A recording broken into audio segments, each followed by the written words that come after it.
Good morning, everyone. I'll request everyone to take the seat. We know it's very difficult in Bangalore in the early hours, but we have to start on time. And I would take this opportunity to request Ms. Manisha Meena, Director of Ministry of Commerce, to please come on the desk. Yeah. Please welcome her. I would request Lokesh ji or Joint DGFT to please come on the desk. In fact, it's another opportunity to be here in a beautiful city, the weather in Bangalore. We were here for earlier outreach program before it was ratified in Australian Parliament. Now we are here back again to talk about it. And also, you see, like moving away from earlier trade negotiations. Here we are to measure the effectiveness. And that brings a whole lot of new context to this FTAs which are being signed and which will be signed. India, Canada, for example, is on the way. India, UK, a lot of discussions are going on. And all these negotiations have one very important stakeholder, besides government, is you, all of you. And that is why we are here to talk about the effects or to talk about the benefits which can accrue from the forthcoming FTAs. Not much in detail right now, more focusing on the Australia, India, ECTA. And then looking forward to your inputs. Maybe those could be the learning for future FTAs. So with these words, I introduce myself as Dr. Lavelle Sinha, Director General Services Export Promotion Council. Of course, when we talk about services, we do often say that it is the mainstay of Indian economy. And our economy is also becoming services export-led economy. Our exports is around $254 billion US. and majorly like 40 to 45% from IT sector. Huge potential. Trade deficit is normally offset by the services sector exports, but still it is a long way to make it organized. We are still a data blind sector. Sometimes when we talk about FTA, we often end up thinking more about manufacturing and goods. And pardon me if I am saying this, but it is a fact. And it becomes very difficult to get the relevant data, relevant inputs when bilateral negotiations go on. And there, I feel it is you, the exporters, if they can support us with the inputs. SEPC has been sending a lot of details to its members, to its non-members as well. In fact, on our portal also, we have started writing about it. Keep on sending your input. Say, for example, India, Canada. Some of them came forward, but many sectors were left, untouched because we could not get, credible input or good feedback, the kind of export. So besides Embassy, Ministry of Commerce, and everybody is trying, MEA is trying, and SEPC is also playing its role. So this is what I thought to highlight before we begin the proceedings of the day. Thank you once again for being here. And as we all know, why FTAs are important. In a nutshell, if we can say, it's an instrument to achieve India's trade goals globally. And every country in the world actually goes for its manufacturing exports, service exports, and how much market they can get access to, how much growth they can project. Better economy, better life. So that is the goal. FTAs become challenging when you have to give something and take something. So a lot of negotiations happen there.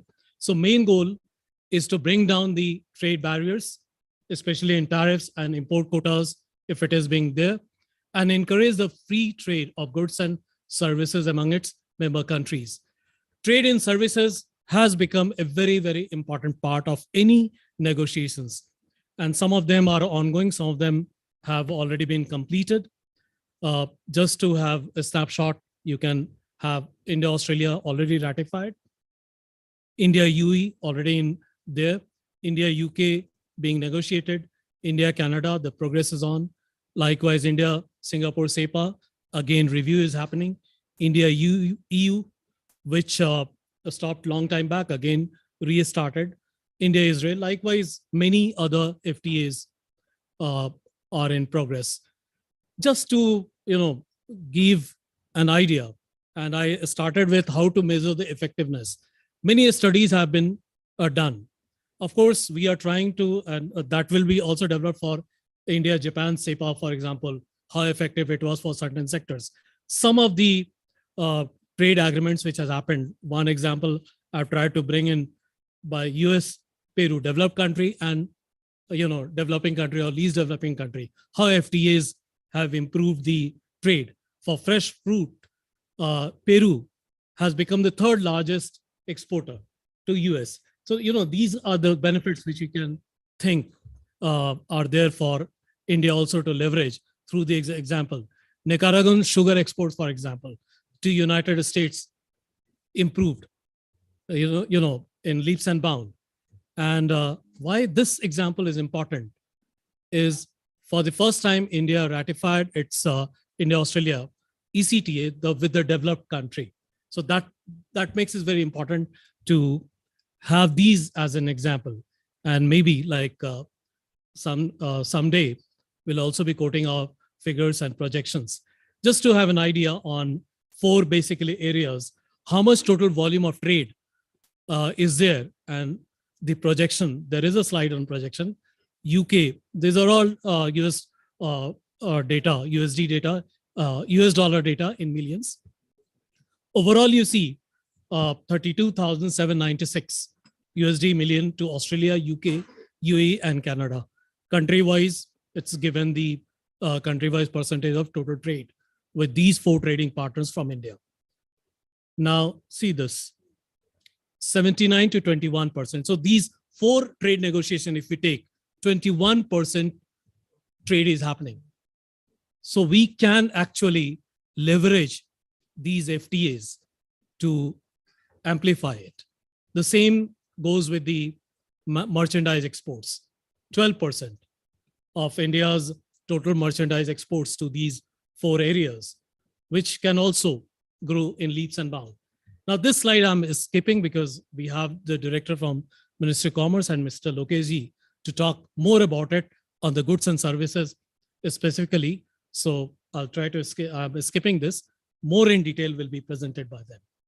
Gains to Australia, gains to India, that is also will be discussed in detail. There is a short-term projections, the outlook, India's merchandise export, how it can increase. Then we have medium-term 5 to 10. There we are talking about market shares, how it can go up.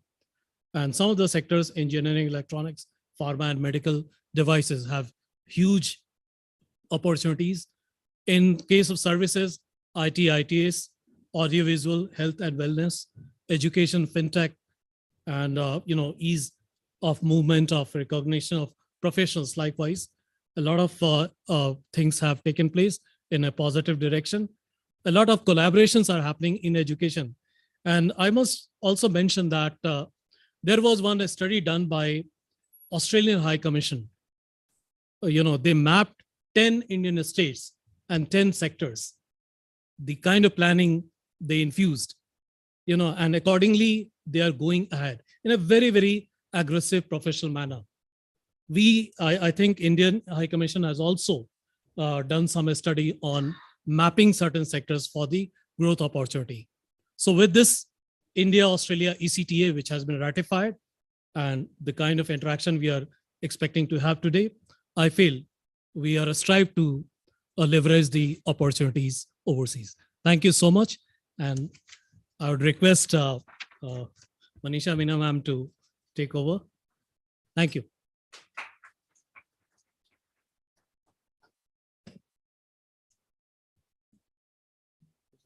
Is this?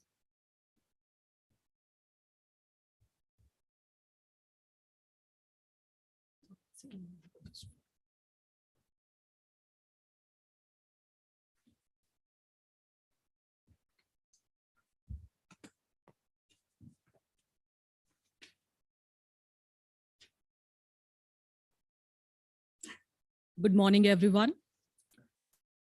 I think a good introduction on ECTA has already been given by Abhay Sinhaji on the gains which we can have on goods and services front as far as this agreement is concerned. As you all know that this was signed on 2nd April, and we had one outreach after that in Bengaluru. And after that, the ratification process took time, and now it has come into effect on 29th December 2022. I shall be presenting the export opportunities in services for our service suppliers under the ECTA, and there cannot be a better place than Bengaluru to present it, being an IT hub. So before I start the opportunities, I would like to just give a brief on the bilateral relations that the two countries have. Both the nations are part of Commonwealth. They have similar systems and parliamentary democracies. Besides Australia is an important strategic partner of India. Both the countries have good trade relations as far as the exports and goods is concerned. India exports 6.9 billion and imports around 15 billion of goods from Australia. As far as services is concerned, though we don't have a robust data on services, but as of now, the overall trade in services is around 5.5 billion. In India, exports mainly in IT services and other business services, and the imports are concentrated in other business services and travel services. Australia is the 17th largest trading partner of India, and India is Australia's 9th largest trading partner. And as far as the diaspora is concerned, there are around 7 lakh Indians in Australia, which makes a significant contribution to Australia's society and economy. As can be seen from this slide on macroeconomic and trade indicators, India exports, the overall trade in goods and services accounts to around 1,200 billion for India, and it's 629 billion for Australia. As far as the structure of the sector is concerned, there are various chapters which deals with various issues that includes goods, services, rules of origin, SPS TBT, customs procedures and trade facilitation, movement of natural persons, and others. So the entire details about this agreement are available on the website of Department of Commerce. So you can have a look at the agreement, the various provisions agreed under the agreement. And now we have started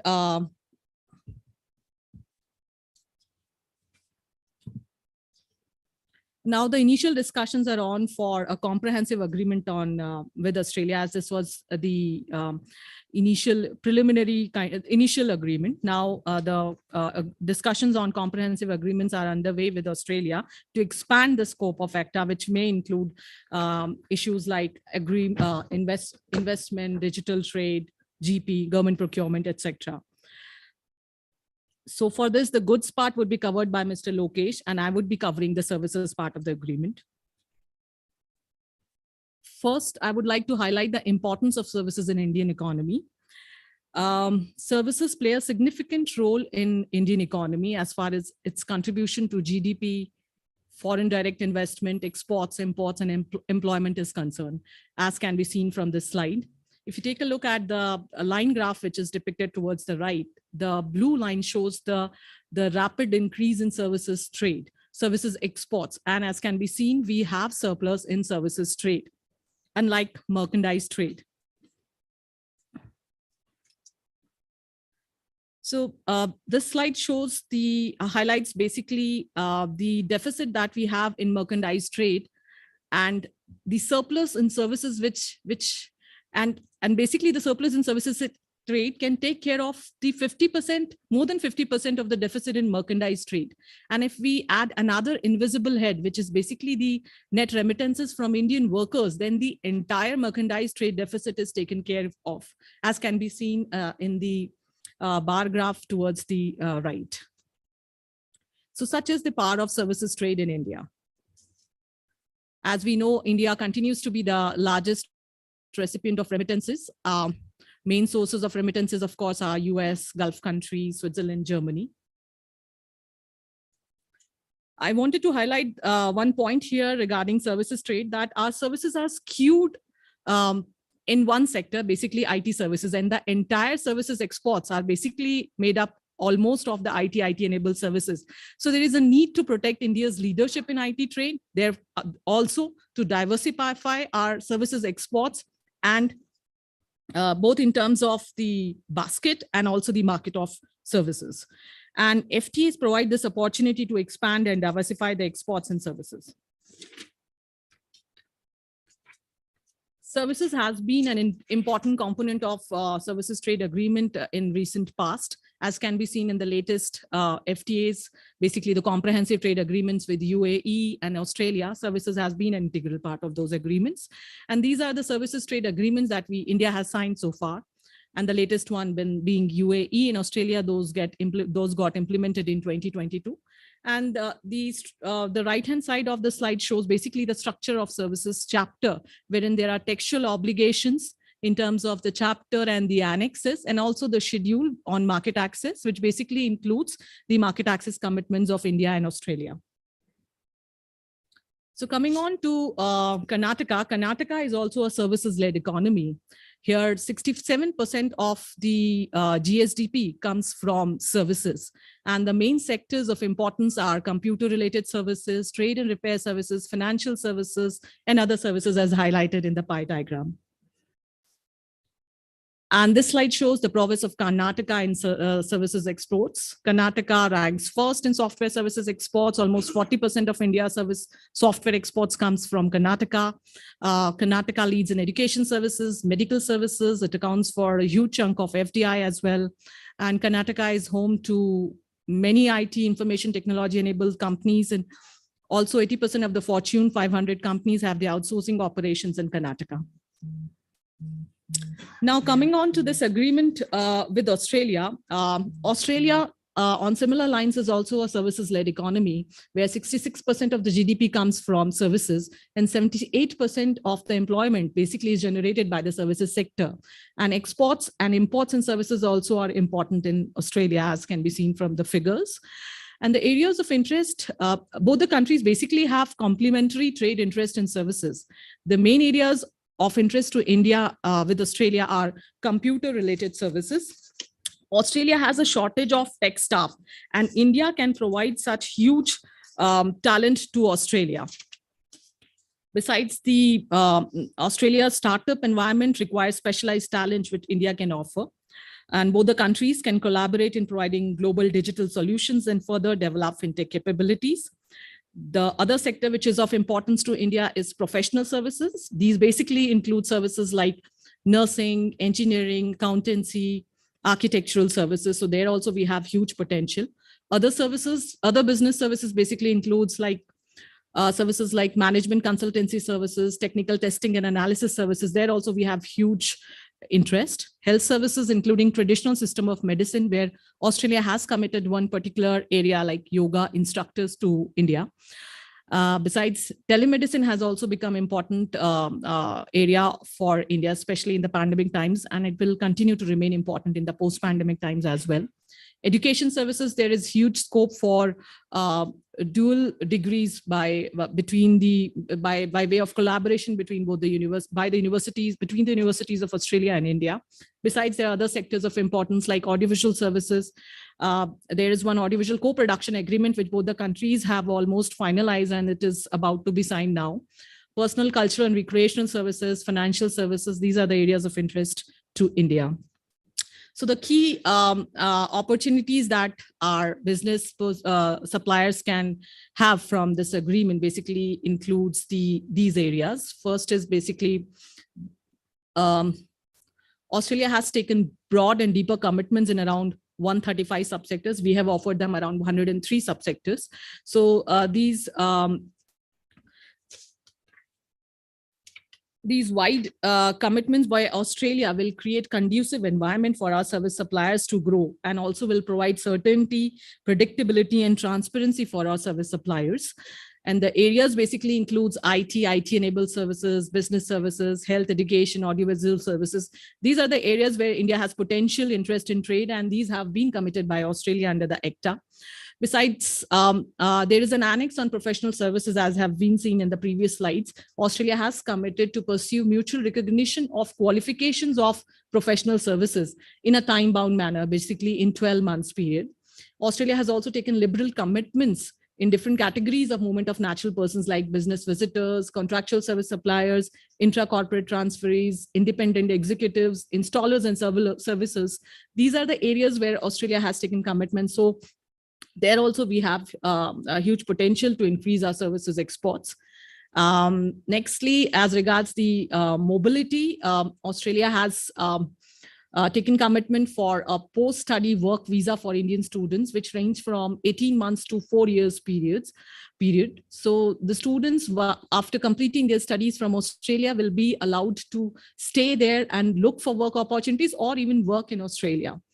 Next commitment is also again for the youth, work and holiday visa for Indians. So there again, 1,000, now the number is basically 1,000. So 1,000 Indians, Indian youth, they'll be allowed to stay there for a period of 1 year, and they can do research work or look for opportunities for 1 year in Australia.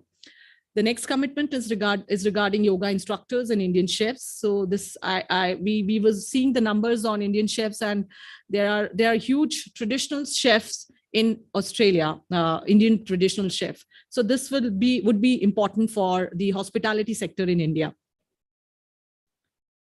And I think most of these gains have already been explained, but I'll quickly go through one gain, which is a major winner for India, basically the IT sector.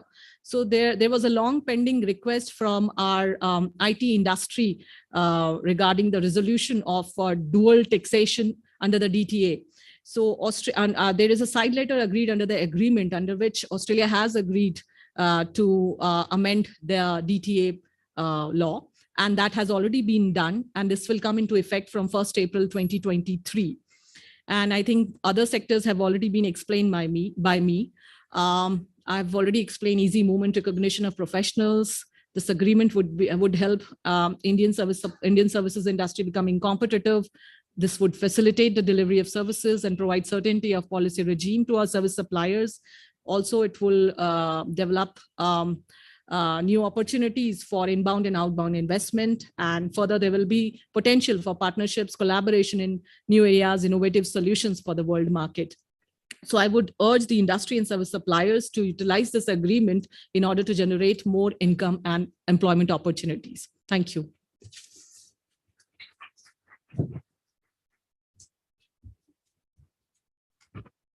Thank you so much for the elaborate presentation. In fact, FTAs are actually going to enhance the, they will enable the business environment, and already the spectrum of the opportunities which has been highlighted can't be possible without you also taking initiative, and that's where the role of Export Promotional Council comes in. I'll talk about it later. Let me take this opportunity to invite Mr. Lokeshji from DGFT, Joint DGFT, to discuss about the goods. Thank you. Good morning, everyone.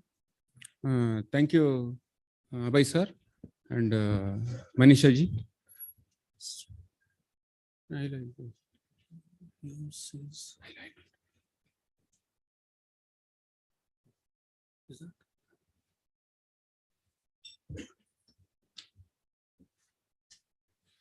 Abhay sir has already given an overview on the agreement, and Manisha madam, she has covered the services aspects. I'll be touching upon the goods sector.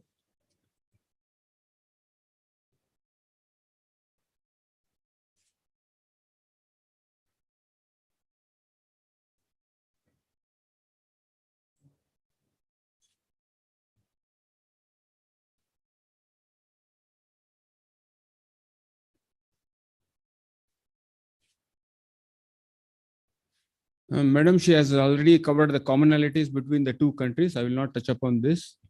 And again, the macroeconomic and trade indicators.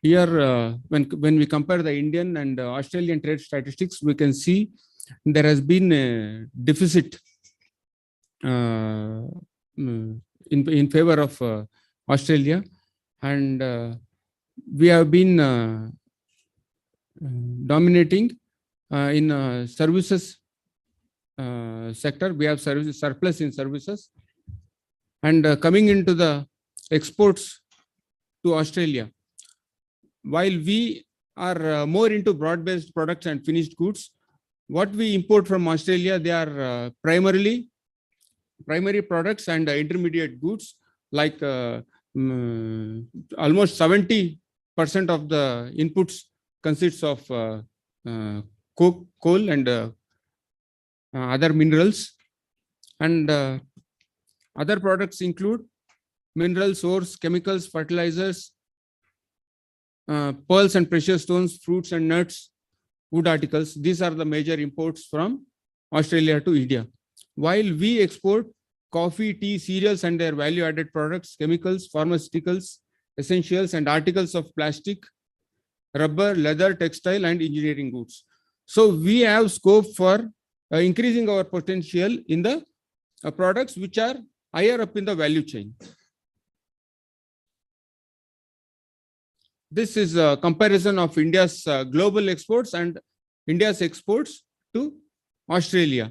We can see in these are the major product categories. In all these categories, we can see that even though Australia is importing significantly in these product groups, our contribution to Australia's imports is very meager. So this indicates we have a huge potential for exports to Australia. But what are the obstacles we are facing? We are facing stiff competition from other countries like China, Vietnam, and other countries who have duty concessions vis-a-vis India with Australia. So these are the major chapters in the agreement. So the tariff concession, when we are discussing about the goods part, we are talking about tariff concessions. Out of the 11,908 products which Australia is exporting to India, we have been able to keep out almost 3,500 products. This amounts to 30% products which Australia is currently exporting to India. We have excluded such products from the agreement, and out of the 8,300 odd products, we have given duty-free access from the initiation of the agreement to only 40% of the products. Another 30% of the products, we will be giving them concessions over a period of 10 years. So we have mentioned how many tariff lines we will be opening up gradually. By the end of 10 years, we will be covering that 8,300 products. So this constitutes 70% of the tariff lines which Australia is currently exporting to India. And we have been able to agree on tariff rate quotas for certain products which has interest for Australia. Again, when we compare India's exports to Australia, we have been able to achieve 100% coverage. We are exporting around 6,480 products. Out of this, all products have been covered under the agreement. Initially, we will be covering 98.3% of the tariff lines. Only 1.7% of the tariff lines will have some amount of duty to start with.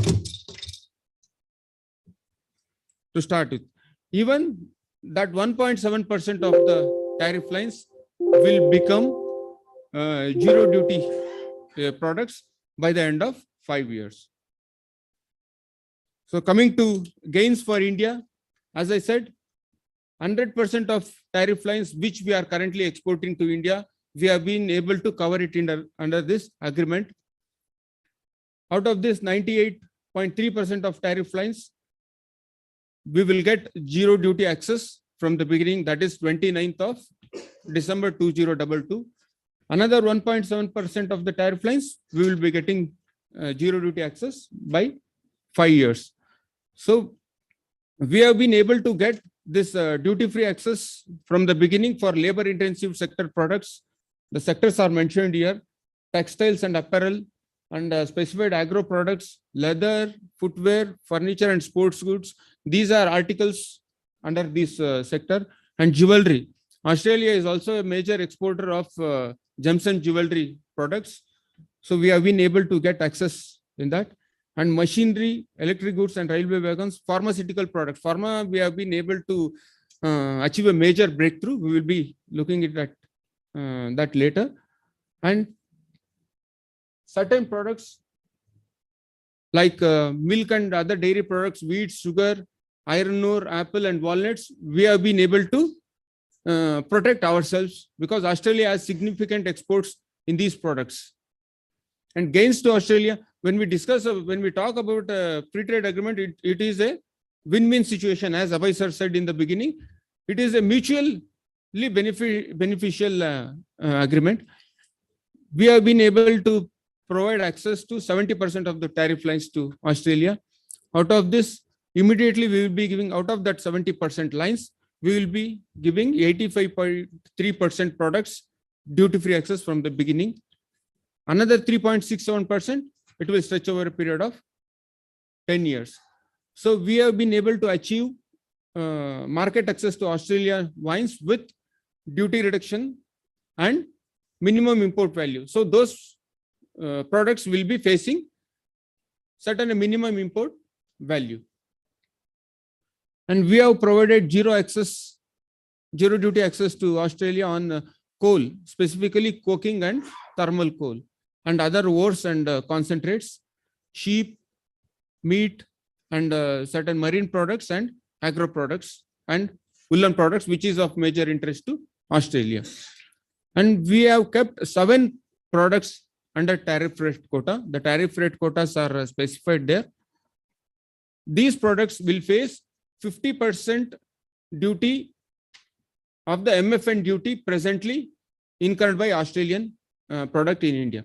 So whatever duty we are charging to other countries, we will be charging 50% of that duty to Australian products up to that quota. Beyond that annual quota, we will be charging it on MFN basis, similar to other countries. So now we will be discussing about the sector specific potentials. So gems and jewelry, we can see that even though Australia imports 6.6 billion worth of gems and jewelry goods, India's share is only 4.5%. So we have a huge scope here. Till now we had been facing competition from China, Thailand, and Hong Kong because they had zero duty access to such products. Now we will be able to compete with them and increase our market share. The second one is textiles and apparels. Again, here also, even though Australia imports 9.3 billion worth goods, our share is only 5.4%. So with the elimination of duties, we are targeting 1.1 billion exports in the next 3 years. And this will also have a trickle-down effect. We will have additional investment and employment creation in these sectors.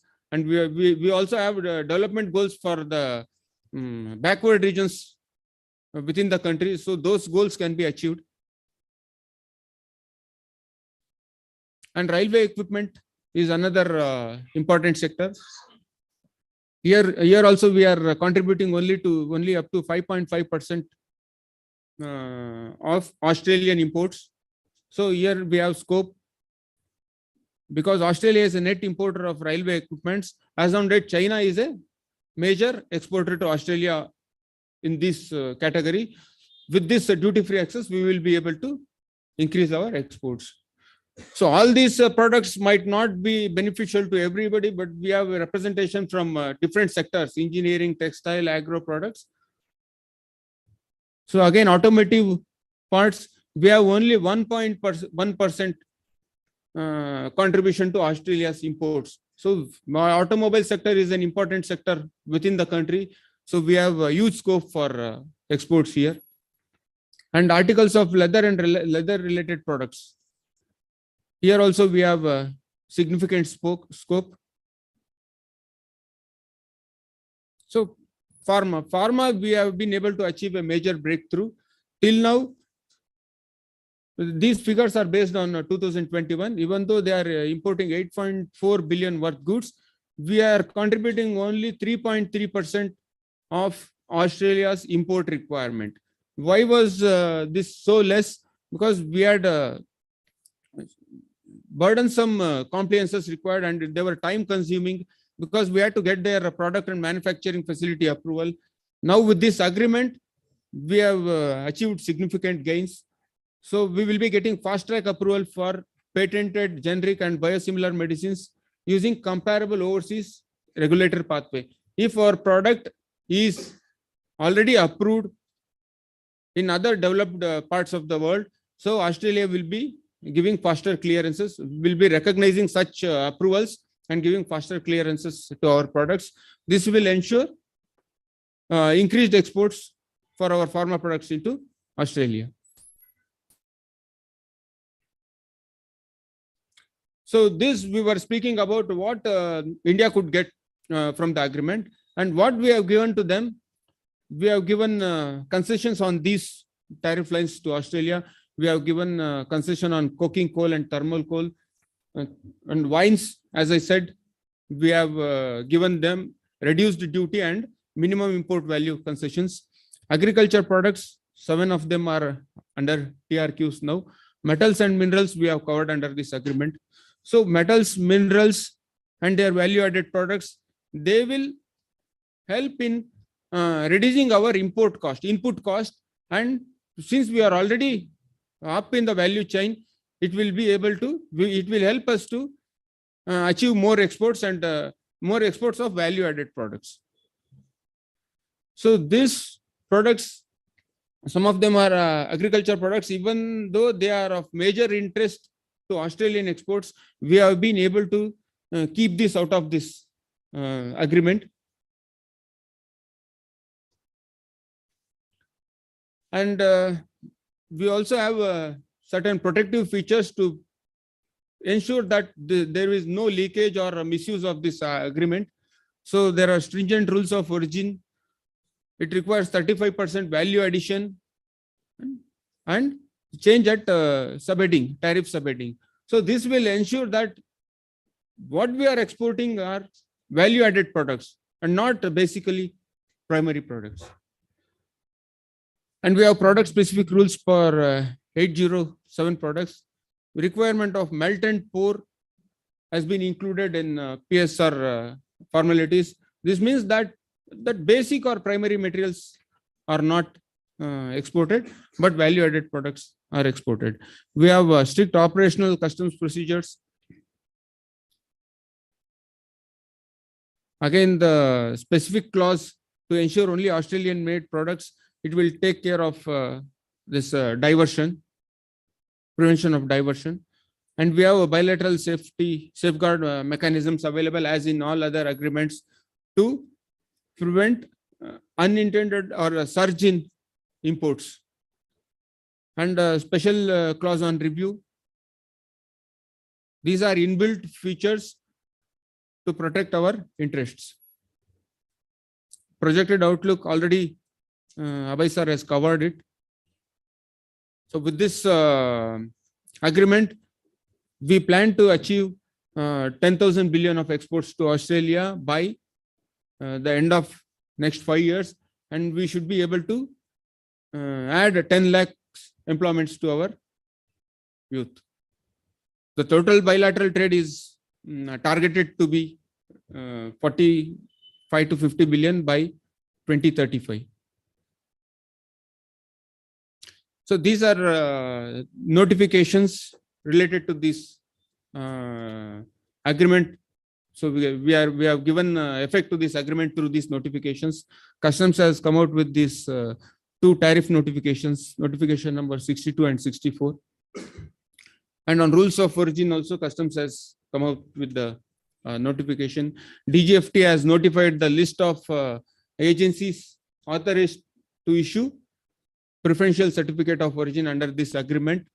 And this, we have a common portal for obtaining this certificate of origin, and it is online. And on tariff rate quota allocation also, we have come out with the notification. So this is the website where we can apply for the certificate of origin. And we also have a help desk and a toll-free number. If you are facing any issues on obtaining this certificate of origin, you can contact us. Again, I want to stress that we have always been lamenting that we are not getting much out of these free trade agreements. The facilities are there, but it is our collective responsibility to make use of such facilities to ensure we get benefits and increase our exports. FIO has done an excellent work. For each of your products, you can identify what is the tariff, whether they have concessions within this agreement. You can identify that products on India Trade Portal. When you log into India Trade Portal, that is the first page, because it's a new development. So please make use of it. Identify on the concessions on your products or any specific SPS or TBT rules on your products, and then make use of this. So that's it from my side on the goods part. Thank you.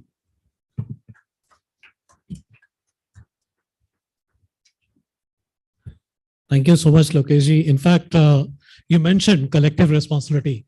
That's the key, because that doubt on FTA being actually leveraging the opportunities, I feel it was some lack of awareness earlier. Now, these kind of interaction is actually going to help this. And that's why we would make it more interactive. And before we do that, like we have some more, talk and brief experience sharing kind of discussion. And we had Mr. Shivendra Singh, Vice President of NASSCOM Global Trade Development. Unfortunately, he's stuck in some meeting. He was to join us virtually. And while we wait, I'll request Mr. Shashi Levis, Regional Committee Member, EPC, to talk about the engineering sector, taking it further what Mr. Lokeshji mentioned about goods and services. Yeah. Please.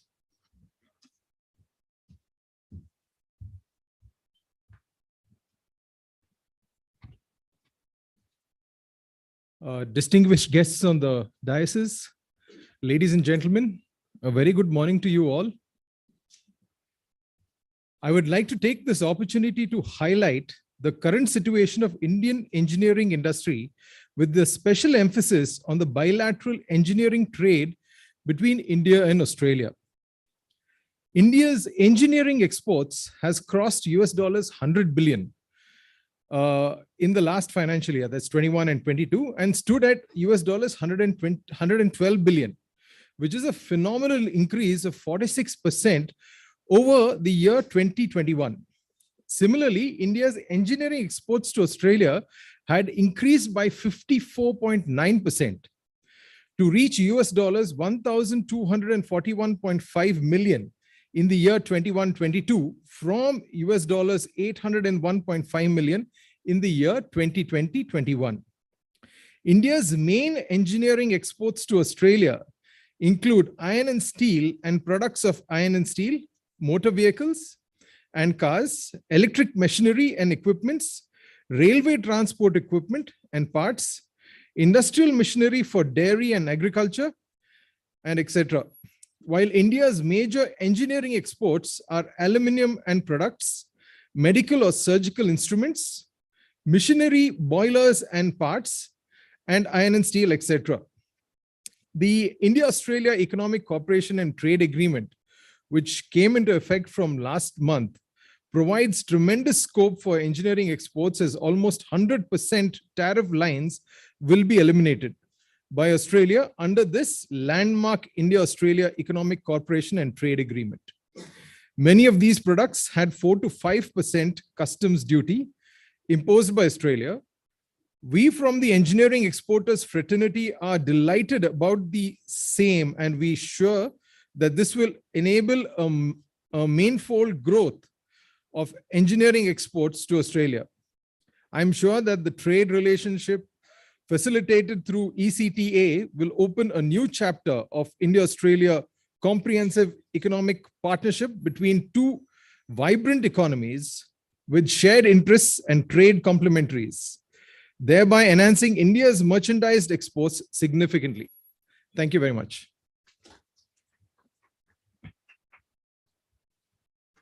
Thank you, Mr. Shashi, for this brief preview on the opportunities. Anyone else from the engineering sector? Because I think we can take this opportunity in case there are any questions relating to the sector, the constraint, or the kind of expectation you are having from the government, from the EPC. I think that can be answered right now. Can we have the microphone?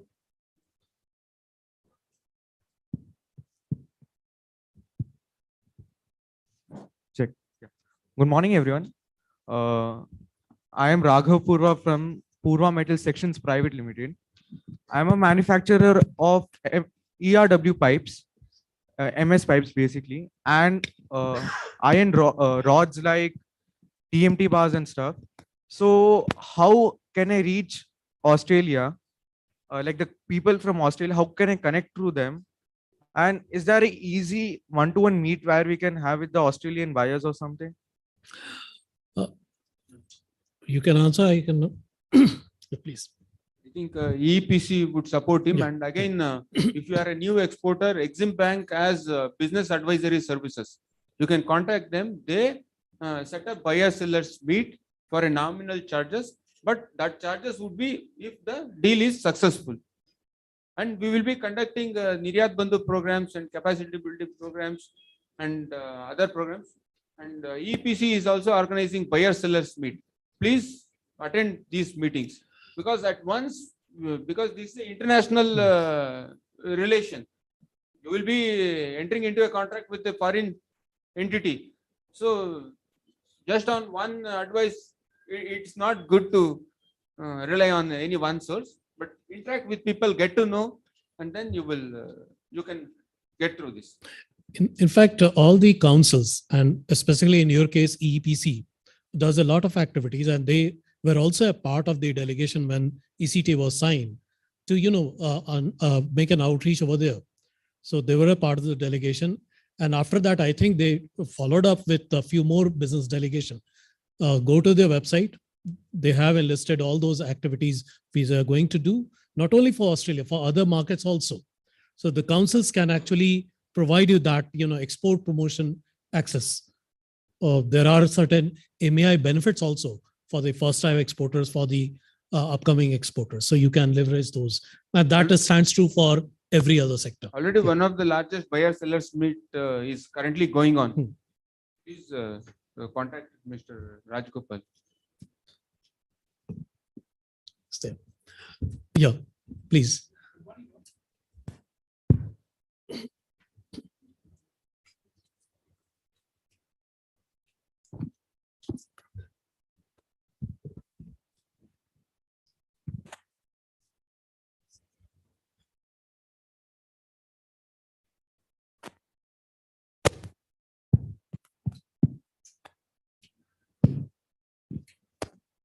Yeah, good morning. I'm from Jindal Aluminum Limited. We are the largest aluminum extruder also, and one of the largest exporter of the aluminum extrusion also. Australia is one of our prominent market, and we are very happy with this trade agreement. I was in Australia, and all our customers and the prospective clients, they were very happy to know about it because they feel that this is the right time for India to enter in Australia and aggressively enter over there. They want to move from China, which is one of the prominent point you also said. So it's a very good time that we enter into this. And you have covered 98% of the tariff line. Unfortunately, our tariff line is not there. 7606, 7604, if you can note it down, these two tariff lines are not covered into that. They are being covered after 5 years. So presently we are at 4.5% duty, and after 5 years it will become 0. Now 5 years is a very long time for someone else to convince them that now please be on with us, and after 5 years we'll be on 0% duty. This does not make sense to a businessman to be with us. What is my suggestion? Can we reduce 1% every year, and then at the end of the 5 years we become 0? Like what we have done for the India and UAE FTA. That's the one suggestion. The second suggestion is, can we have some, I don't know that now there's a buyer-sellers meet. Can we have physical? I'm not talking about the online, something like a buyer-sellers meet in Australia itself, or something like a seminar where we can meet everybody on board over there. We can meet over there, and then we can present it to the larger group of the buyers over there, rather than we going to a particular buyers only. So these are the two suggestions I have. If you can please look into that. Thank you. On the first part, if you can highlight. We can only say this, your suggestions have been noted down. It will, because we have a representation from the ministry here. She will be taking these suggestions back to the ministry. And if the agreement provides or has scope for including that suggestion, they will explore it. And to add to that, I think the mission is doing a lot of exercises of having physical meetings on buyer-seller meet. So I think I'll also check with the mission if there is any upcoming, so that they can make it public, and everybody can take advantage of that. And of course, we've noted your suggestion. Thank you. Thank you. Anyone else from the engineering sector? Any question? Yeah, I'm Anjesh here. Yeah. My specific question is, see, what happens is there's a lot of scope for small and medium scale industries. So if you can specifically share the HSN code of what Australia is importing at that level, and work back to back with the MSME sector, which is producing those components, which we have the data. So rather than we searching the data in a larger bag, if we can specifically narrow it with the MSME, probably it will go a long way and help us to get into the. Thank you for your suggestion. We'll pass on the information to EPC, and I think it can be there on the portal itself, and also like various other stakeholders, if they can share this data. Very important session, and that will ease a number of constraint. Anyone else from this sector? Yeah, please. It's actually very large sector, so we will definitely expect more questions on this. Yeah. Hello. Hello. I am Prabhudevaya from Prakash Industries. We had been doing export for last couple of years, more than 12 years, for one particular customer. Now, because of the trade policy has been liberalized, we are looking for other similar clients in Australia. How to go about? Do you have any similar manufacturers in the list of vendor clients? What has been just been mentioned that EPC keeps on EPC, FIO and others also, but EPC keeps on organizing these focus B2B meetings. You need to avail those opportunities. So, Okay. and embassy, you can also get some detail from Indian High Commission in Australia as well. You can write to them that you are seeking these kind of prospective business partners for your products, what you have to offer. So they can, provide you that platform to connect. And the council's role is very important over here. Yeah. Through EPC only. Through EPC. Yeah, you can. Thank you. Okay. Anyone else? Good morning, everyone. I could be one of the very young company, which I'm in the second year of doing engineering exports. Currently, we are doing to Middle East and Africa. I think this is a very good opportunity.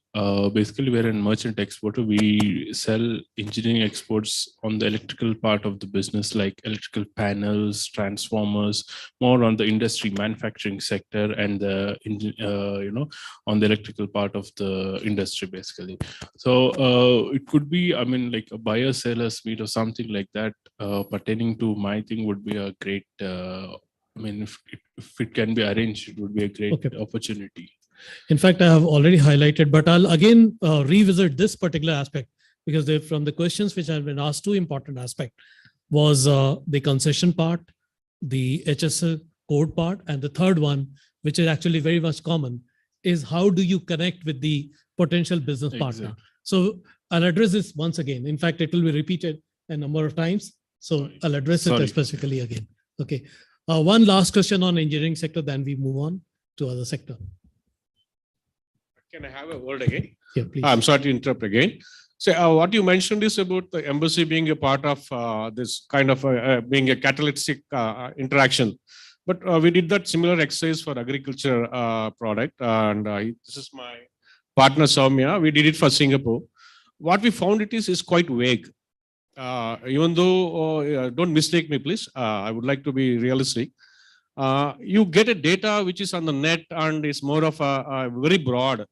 That doesn't help you because we also found more than 70% of the data which really doesn't belong there. Some redundant data, even companies which have gone out of business being there. What I request is being a proactive and a connected would go a long way than the generalized approach.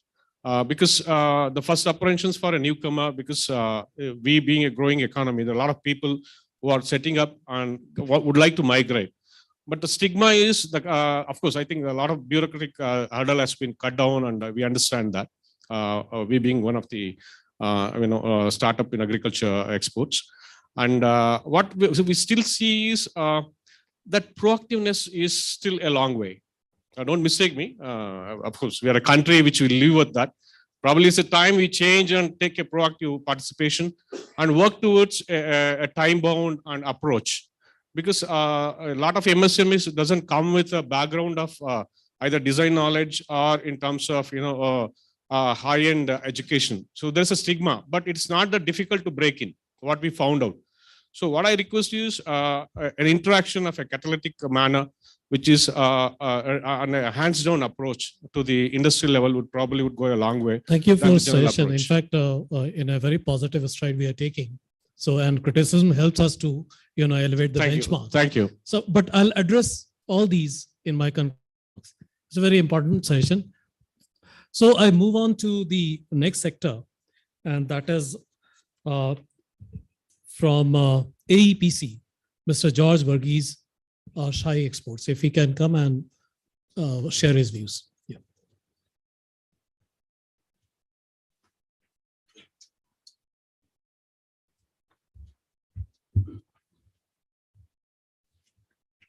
Good morning, everyone.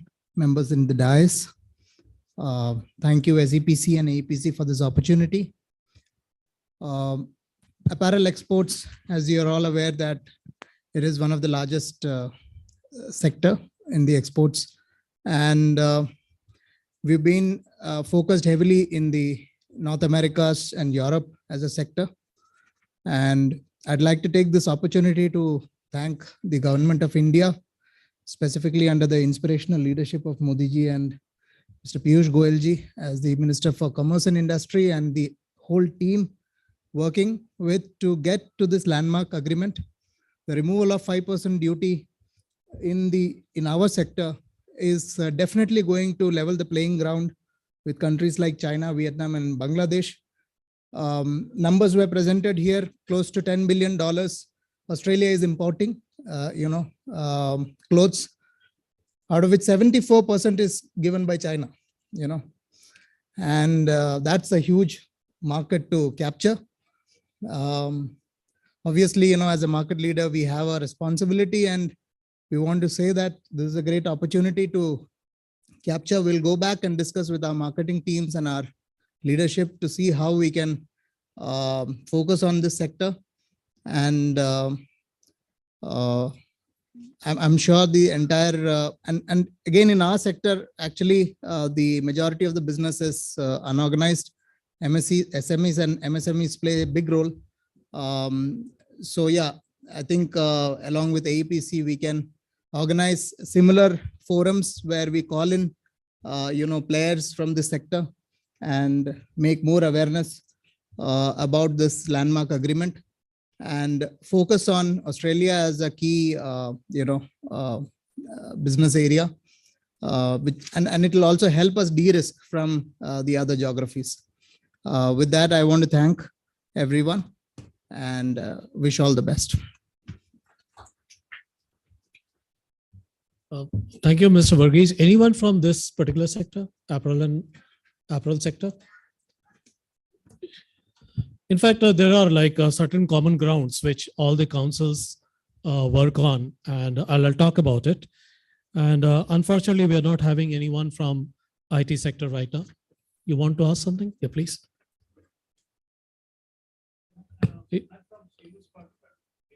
Given the microphone.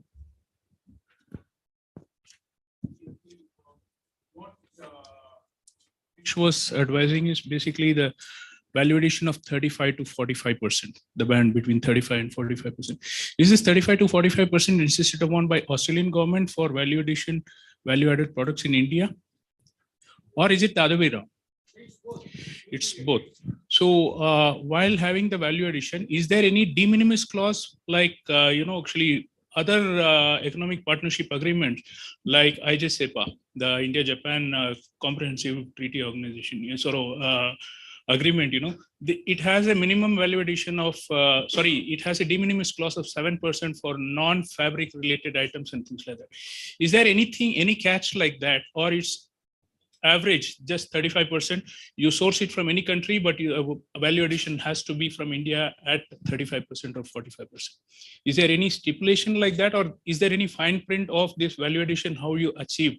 Is there anything which we can lay our hands on, number one? Number two is that basically that can DGFT advise us and guide us on what are the documents that will be scrutinized by DGFT in order that we are on a, actually, we don't want to make up anything. We want to reflect the value addition, because as such, apparel has a value addition of 35 to 40%. So in terms of administering it, so how DGFT could guide us on these things so that, we could come. I could have a separate meeting at DGFT with your staff, so we can do that. We will discuss on this. Yeah. Thank you. Anyone else? Yeah, please. You want to address? Because the details on how to calculate the value addition has been clearly mentioned. We will discuss. In fact, yesterday we had a capacity building program for all the agencies and stakeholders. I'll have a separate meeting. Thank you. In fact, we have Mr. Rajesh, Assistant General Manager from ECGC, I request him to talk about ECGC and what help they can extend.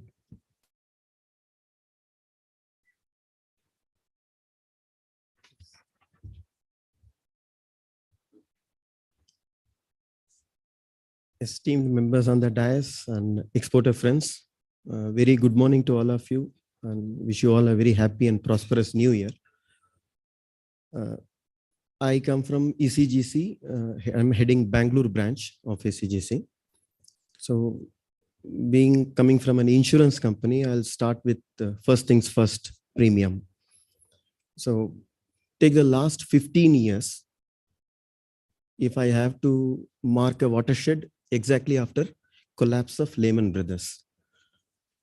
And look at the credit insurers world over, including the government-owned credit insurers elsewhere, and the widely spread and big credit insurers like Atradius, Coface, and compare it with ECGC, no one has slashed their premium rates except ECGC. Of course, this has happened with the government support, without doubt. And so the credit goes to Indian government to treat exports as always a primary sector that must be supported with. So ECGC is the only credit insurance company in the last 15 years, we have slashed our premium rates 3 times. So that in itself is a good incentive for the exporters to take ECGC cover. Secondly, when it comes to Australia, in the context of this agreement, there will always be questions that what does ECGC is going to do specially. Again, I'll come to the premium rates. Australia, we have a 7-fold country classification, starting with A1, A2, B1, B2, based on the position, political risk, and various factors related to the country risk, we rank. So Australia ranks A1 for the last many years. In fact, if I could remember correctly, for the last 15 years and more, Australia ranks A1 in our category, which means the lowest premium rate. This is the second part about Australia. And if you were to ask the bouquet of products that ECGC offers, again, in the last 10 to 15 years, we have diversified. We offer cover for a specific shipment. If you want to just test it with a new buyer, we offer specific. Yeah.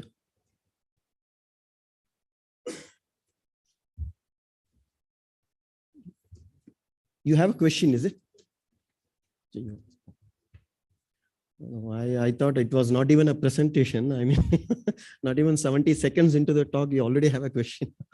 So see, so we have diversified our products to include starting from the lowest level of somebody wants to say, sir, we want to test one export with this buyer. We start with that. Then someone wants to say, no, we want to test this buyer for the next 1 year. And then there are others who say we have a bouquet of buyers, but then we feel only 2 or 3 to be highly risky. So selective cover on a few buyers, which means from an insurance industry's jargon, the exporter comes to us and offers us only the bad apples, and still ECGC covers. And then there are others also who offer us all their exports, which of course is our standard cover. So this is as far as ECGC's premium rates coverage. Now I believe whenever such agreements happen and they are put into process, there will be an increased demand for covers from ECGC. And there will also be an increased demand for timely covers, which ECGC is gearing up to already. Now, this is the premium part. Obviously, insurance doesn't end with premium. It starts with claim, rather, I would say. So when it comes to claims again, I would present to you that in the last 5 to 10 years, if you take the data, again, I will tell you, compare us with other insurers, both private as well as public. You take our claim data, it would be in the range of 800 crores, 900 crores, 1000 crores per year, the claims that we pay out. When I say this, in many forums, I have been questioned back, sir, even our scams have graduated from lakhs to crores. If we call a satellite channel and tell them that I have a sting for a scam of few lakhs, nobody takes it. Even the call is going unattended. We have to say something in crores. So what is great about ECGC paying claims in hundreds of crores, thousands of crores in a year? What I would say is you compare it with our premium. Our premium income every year is around, it oscillates somewhere between 1,000 to 1,300 crores. What about our claims? They are also in the same range, somewhere between 700, 800 to 1,100 crores. In some years, in some very adverse situational years, our claims, total claims payout has even exceeded our premium. So if you would look at only claims as a number, maybe it may not be very impressive. But if you take that as a percentage of the premium that we earn, and again, all this data is available in the public domain.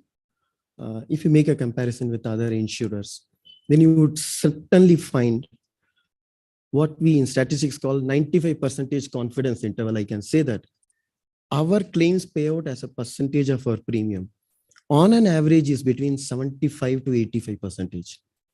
And then you can imagine what we are left with. Definitely, again, there is government supported with to ECGC, but we are also equally, like telling someone is very rich, so they may donate is different thing. Telling someone is rich and is donating every day is different thing. So claims payout, I have always believed. Long back, ECGC often used to advertise in the exporters meetings that we have IAAA rating, which means highest ability to pay claims. So then I thought that is only capability. That doesn't express the willingness. Willingness to pay claims is expressed through our data where we have paid more claims. So this is from ECGC part. And we have now gone ahead and created dedicated claim processing centers at each region headquarters like Bangalore, Mumbai, Delhi.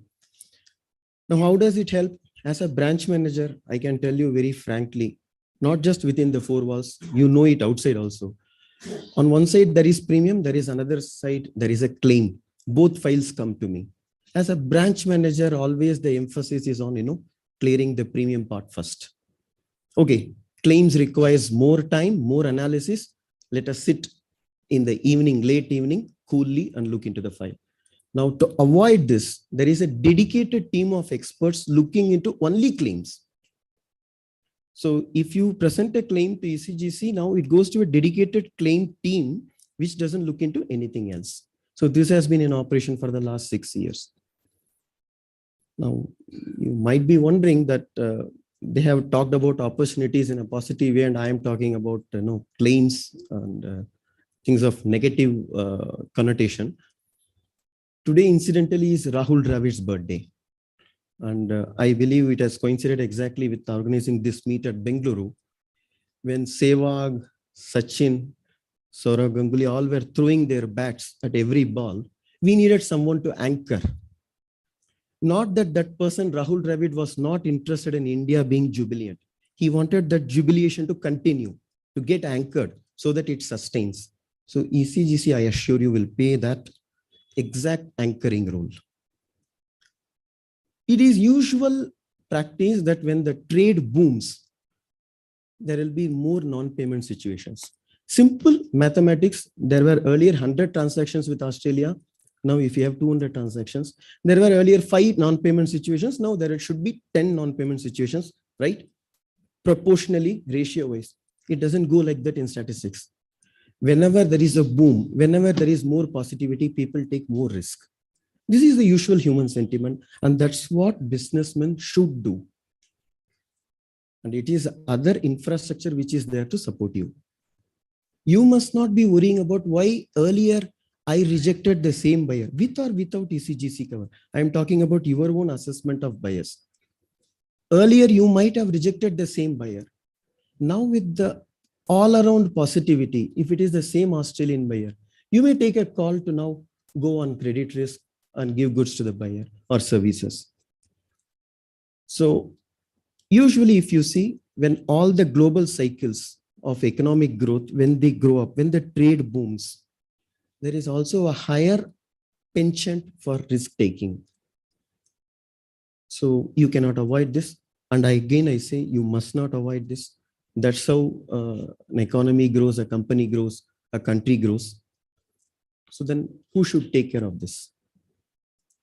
In all our functions at home, you might have noticed when we are all jubilant, there will be somebody who will keep reminding us, are all arrangements intact? Is there enough drinking water? Are there have all the new dresses come for everyone? So similarly, outsource your worries. Don't worry about at least this part, which you can outsource to us. With these few words, I wish you all the best with the upcoming agreement. Thank you.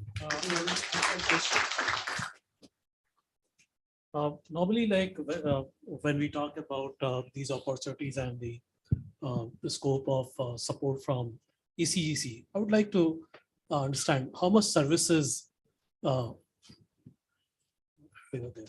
If I tell you, among the policies that ECGC has ensured in the last 5 to 10 years, number of policies as well as in the terms of insurance cover value that we would have issued, it would be within 10%. And from my side, right now, ECGC is also trying to see how these services products can be further improved and more products can be offered. We do have, like as I told you, right from one transaction to covering one transaction to one buyer to all the transactions we have covered. But still what we found was, I think in services exports, as Madam had shown in the data, it is skewed in favor of ITES.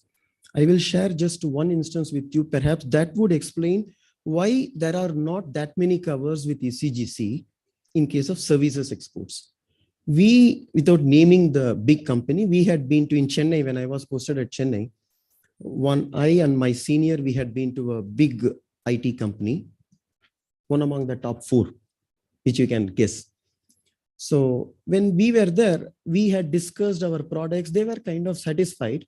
The CFO said, let me have some more discussions with you before going further. But I'll also have internally a meeting.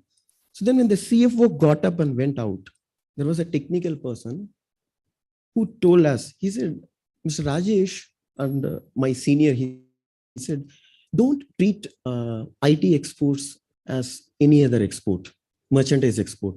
Merchandise export, once the goods are transferred, the title is transferred, literally the exporters, not only in India, anywhere else, are hapless. They don't have much control over the buyer. But IT industry has. He said this. He went on to say, technically, an IT company, even after delivery of the product, can cause that kind of disturbance, I would say, to the buyer, such that the buyer cannot evade payment. So this perhaps, I guess, is one reason. They are confident, like we have many of high-end. In fact, when Mr. Lokesh was mentioning, I was very happy that our products to Australia are high-end. The sense where more and more the sellers can dictate. You might have seen in defense equipments, whichever company, whichever country it is, generally much of the amount comes in advance and there are no payments issue. You might ask, then it will affect ECGC business. That's another thing. But from the larger interest of exporters' welfare, I would say India graduate gradually to an extent that, our products are given such importance where we get more advance payments. Then it shows the prestige of the country is going up. So from that angle, I believe ITES stands at the top. From what I understand, when he said a disturbance, what I understand is a bug or something can be planted, can be activated at any point of time. The buyer cannot say bye-bye and go. They have to pay. So maybe that explains why ECGC is unable to penetrate them, because when our exporters are so confident that they can deliver and get the money also. Thank you. Any question from him? Yeah. There was an interesting thing that you said that you cover bad apples. So the definition of a bad apple. So to my understanding, ECGC has a yardstick for coverage, which goes by the credit rating of agencies like Dun and Bradstreet and things like that. So could you elaborate what I meant does by it bad mean by apples. saying coverage of bad apples? So to what extent you consider a bad apple as a real bad apple? It's not a bad apple from ECGC's assessment side. What I meant was, in your basket, you choose what are the riskiest buyers, and then you come to ECGC offering us only that part of business which is riskiest. So which means that It's- you will be still guided by the Dun and Bradstreet report. That and is things always like there, that. sir. That will In fact, be that I was about to explain you, like because our trade is going to increase multifold with Australia, definitely we cannot go liberal on the assessment part. What we can do is try to increase. We have every country wise, we have a limit based on our own net worth. That this is the percentage of it which we can cover on a particular country, because it is a concentration risk. Like if you exclusively give more and more covers only on a particular country, then in the event of collapse or problem with that country, our business suffers to a great extent. So what we do is we have that country-wise covers. So I believe, I'm very sure that ECGC will take care to accommodate any. I mean, there is going to be a real surge in requests. That's what we understand, and there will also be a demand on the timelines. So both of which we read, but the assessment will be there. Since that you have mentioned now about the credit information report, which is what Dun and Bradstreet gives, they were the only names about 10-15 years back. Now there are so many other Indian agencies also which provide you. Again, I request you can go and check it. Many of the reports are more expensive than ECGC cover. The reports at the end have 3 stars. And if you look at it, it will not be visible easily to the naked eye. Maybe you'll require a lens or a camera of your phone. And then you look at it, it says it's only a report, not a cover. But ours is a cover, not a report. So you can come to us. That is better at a cheaper rate. Anyone else? Any more questions from him?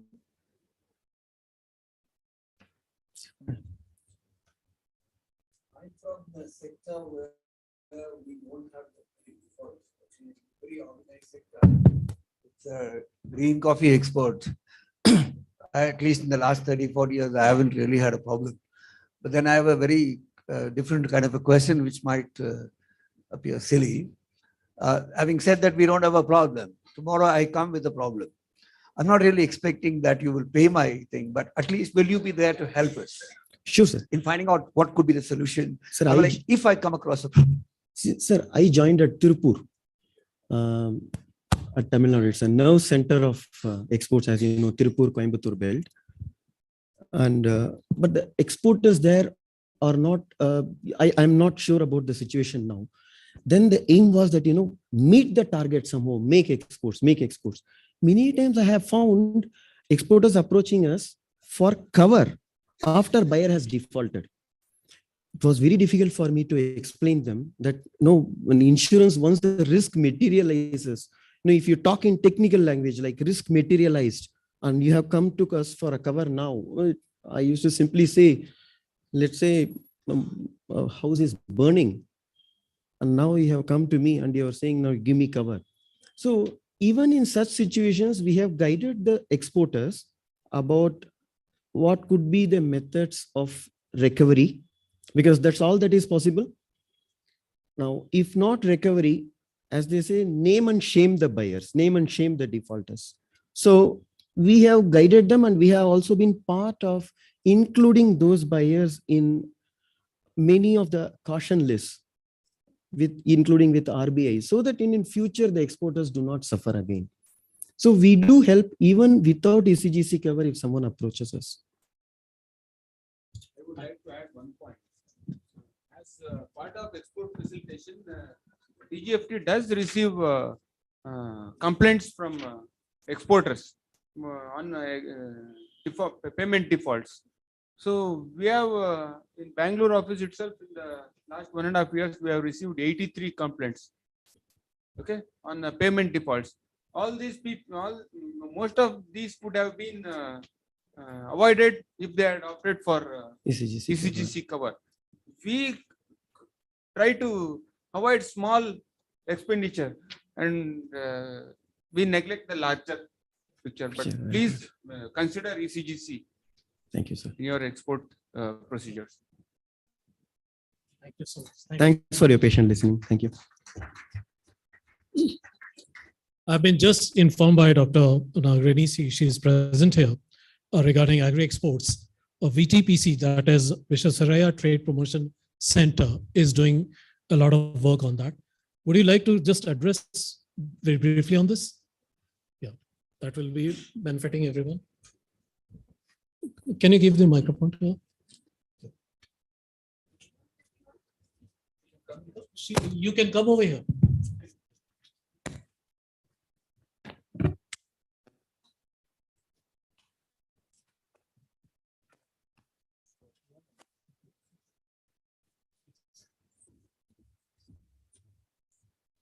Morning, everyone. Yes, actually, I had a question from a gentleman there regarding agri exports. So I work for Visvesvaraya Trade Promotion Center as an agri export facilitator. So if you have anything related to agri exports, including from the basics of HS codes, we are there to help you through the way forward to reach other countries. Please contact us. Our office is here only in Kasturba Road. Thank you. Thank you. Thank you so much.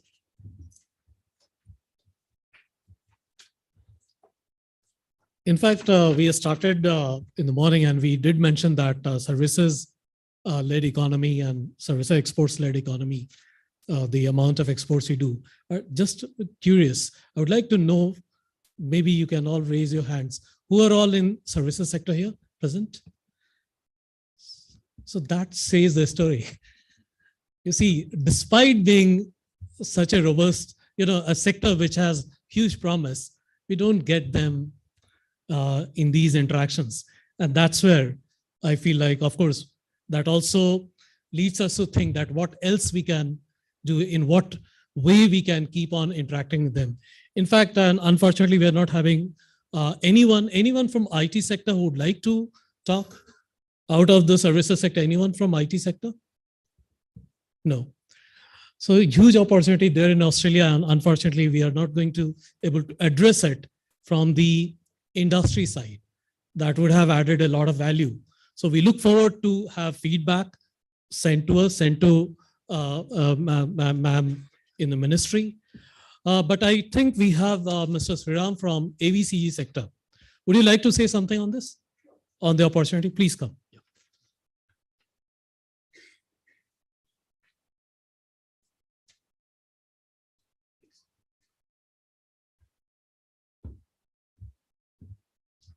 Hi, good afternoon, everyone, and thank you for this invitation. I just wanted to present a couple of important points about the animation industry. It's very nice that you're having such a session in preparation. Somebody talked about being proactive and all of that. I think they're already doing it. So as far as animation is concerned, I wanted to place a couple of points in front of you. Ma'am, I heard you mention that the co-production agreement is close to finalizing. If there's any value we can add in that, I would like to, definitely contribute. Just to give you the context, I'm the founder and managing director of Broad Vision and Studio 56. We are two companies, but Studio 56 is one of India's leading animation studios. We make animated TV series and feature films completely for the international market. In fact, we've done the #1 shows of 5 countries, including Australia. What is playing in Australia and is the #1 most watched animated series was made here in Bangalore, in Jayanagar. Can you imagine that? And thank you. So we can add value to the co-production agreement itself, how it is to be structured. I was also invited a couple of months ago to the Canadian discussion, the preparation of the Canadian discussion. And one of the things that I really noticed is that, these countries are playing it very smart. Probably we are already learning the game by doing these kinds of sessions and inviting stakeholder input. but they are already doing that probably for a few years, and so they're ahead of the curve in that. So one of the things that I want to point out is the way they protect their domestic media industry. It's very, very sharp. So what happens is that if something has to come in Australia's major channels like ABC or any of the other channels, it has to be produced by an Australian producer, which means he should be an Australian taxpayer. And to that person, if he comes up with a budget for making a TV series, for making a complete TV series, 26 episodes, 1 season, for them, it costs about 50 crores, So what they do is they present the budget of 50 crores and the government gives them around 25 crores in that, as the funding. And only that series can come in there in the air, in the Australia. It's not a free market. It's a highly protected market. And what these people try to do is from that 25 crores, they try to keep 10 crores with them. And they try to catch an Indian company guy and try to give them a 5 crore contract to do 80% of the work. So which nobody will say no to 5 crores in India for doing anything. So they immediately sign the agreement, but in the reality, it is going to cost them at least 15 crores. And they find it out as they go deeper and deeper in the project and they get bankrupted, while the Australian guy has actually made 20 crores and then he blames India while using Indian talent actually to even get into the door. And traditionally, all the policy making has been guided by maximizing this 5 crores, how we can become a labor destination. But I'm saying that, no, we should not do like that. We should instead go for the 25 crores itself, because even a small benefit there will be a huge win.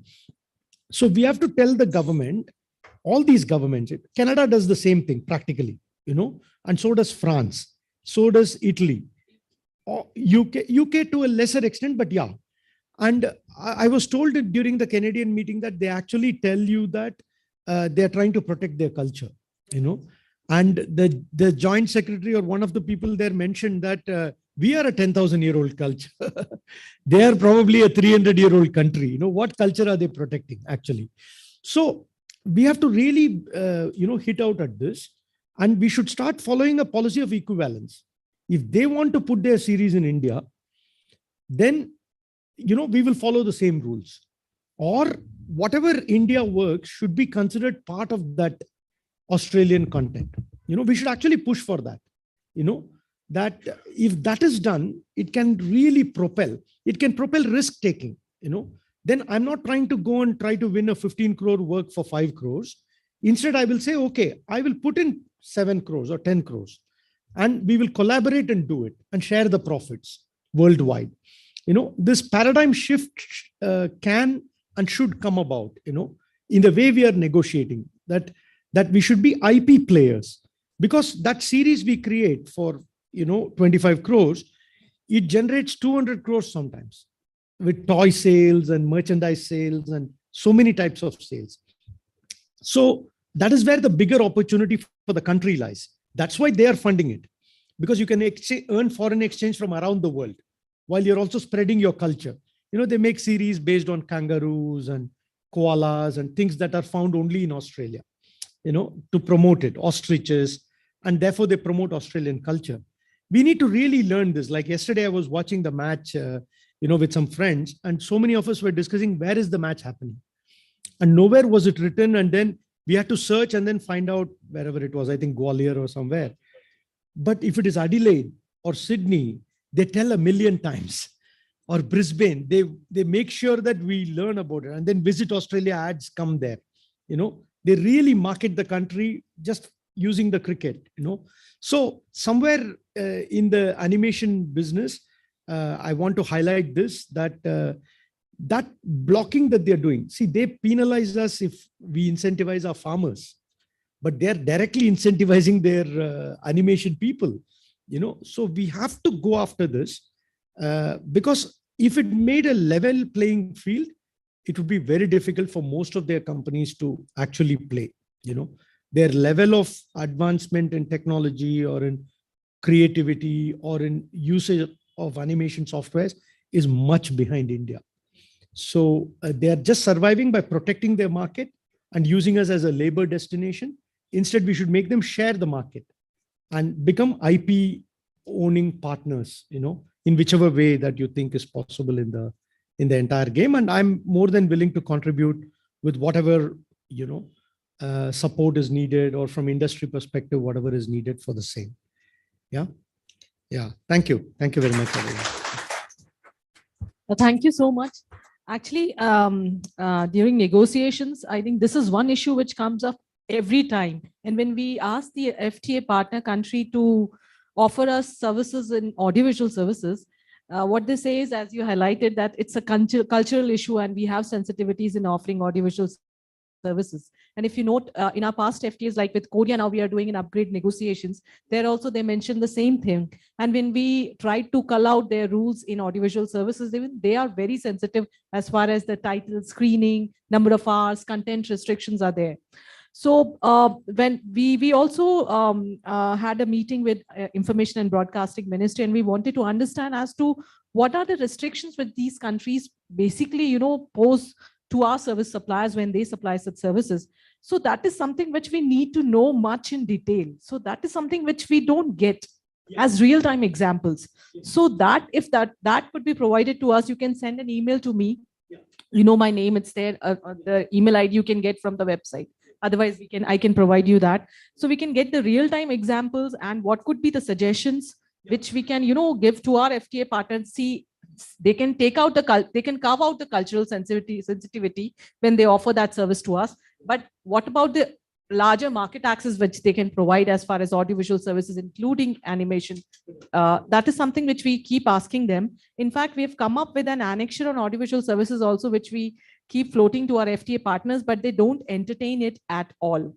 So we have included certain things in that annexure on audiovisual services. If I can get more details from your side, from your point of view, practical point of view, that also we will include in that annexure. And also the barriers which I mentioned, I think that would help us in negotiating with our FTA partners, because right now I'm negotiating with the UK. That is the active negotiations underway. And there again, they have cited a huge sensitivity in audiovisual services. We have years of experience in living on the other side of the table, living out these contracts. And I wouldn't mind traveling down to your office, spending a few hours, really adding value in terms of all these points that you mentioned. It's very important to hit out at that and break up that great wall that they have built up, because if we give subsidy to our farmers, it becomes such a big issue. So how can they give then subsidies to their film producers? In fact, there is a big commendation to the Indian audiovisual industry that with just pure creativity, practically no government support, pure creativity, in fact, a societal bias against, we have 100-year film industry. That's really the pride of the world, that we produce big hits, global hits. It's really hats off to the creativity and the hard work of the people. Whereas these countries have numerous supports of all kinds, practically it's a zero risk proposition, So for a European involved in filmmaking, or Australian, or even UK, it's a zero risk proposition. Their budget is 50 crores. They take 25 crores from the government. They're catching an Indian person to give 5 crores to get the 80% work done. And for their part, which will be worth 5 crores, they have 20 crores in their hands, which they aram se spend it over time. And on the remaining 25 crores, they get a tax break for 3 or 5 years or whatever. So it's like a dream proposition. In spite of that, they struggle because of the hard work and the talent and the technological awareness that is required.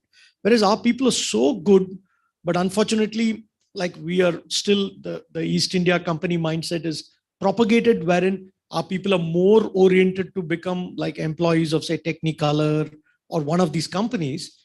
No offense meant to them, but they are, at the end of the day, they protect the French interest, And for us, it's like instead of spending $5,000 in France and getting it done from a French guy, the same job they get it done giving $1,000 to an Indian guy, but it's only labor work, But if the IP that is created could be worth hundreds of millions of dollars, actually, and it keeps earning every year. It comes on TV, it comes on YouTube, it comes on theaters, it comes on the in-flight entertainment.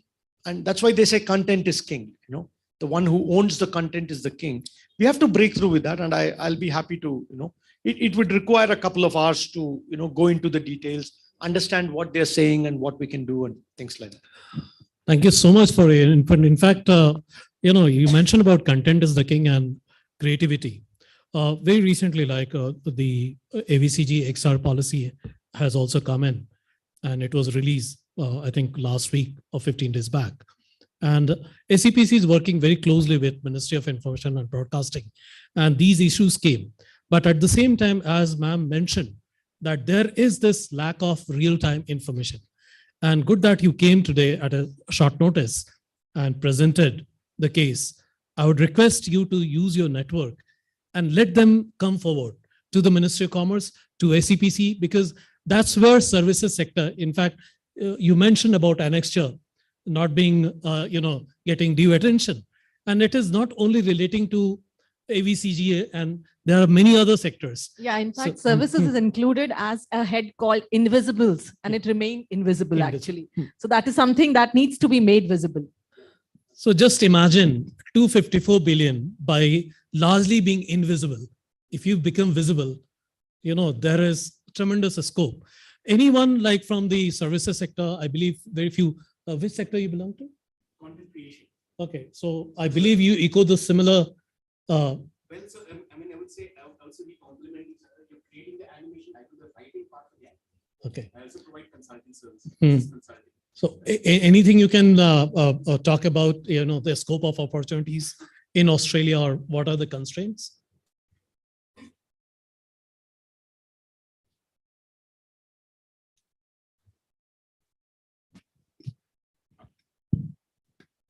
Hi, good afternoon, everyone. So, well, in fact, I do have international clients, and of course, thankfully, like in my 6 years of service, I've managed to get international clients as well. So, when it comes to Australia, so I guess what I've come across, I have the kind of customers that I've had. I've come across people from Australia who even they are struggling to get customers or get people to understand that content is king. I'm very much with him, that content is king. And I personally strongly believe so, not only because I'm a content creator, but it's a fact. They themselves struggle. They struggle in two things. Number one, creating their own content which sells. And number two, for outsourcing the content creation work. So I'm guessing there would be something, it could be a mindset, or it could be something, some kind of, whether it's a policy restriction or it's a mindset restriction, or like how he mentioned, a culture restriction, whatever, there's some kind of restriction which is there, which prevents work. In fact, in one of the conversations I had, just because there was a policy change by one of the leaders of the country, she did not give me the contract. So it's a barrier. It's, again, as I said, it's some kind of restriction. Call it a mindset. Call it a policy restriction. Call it you can say just because a leader said something. So, but FTAs provide certainty, right? Yeah. So that is something which I think FTAs will take into account, because we have a clause on dispute settlement. In case the other country does not abide by its commitments, then that can be revoked. Okay. Anyone from healthcare sector or education? Anyway, we would like to carry it forward and hope to be again back, but at the same time with a request that more and more services sector should be represented, and that we will also do from our part. And the kind of collective approach and the proactive approach what government and agencies like autonomous bodies like us are doing, that SEPC here is organizing for everyone, like not only for services, but also for goods. So that is the collective approach we are having. And, you all need to participate, interact, and never lag behind in giving the inputs. That's where councils struggle. We are a platform. And despite being such an enormous growth in the services, having, encountered COVID pandemic for 2 years, tourism sector down by 74%, so many other sectors, but still the growth rate is, quite tremendous in services, in goods too. Last year, we broke all the records. So more and more inputs, and government is there to support.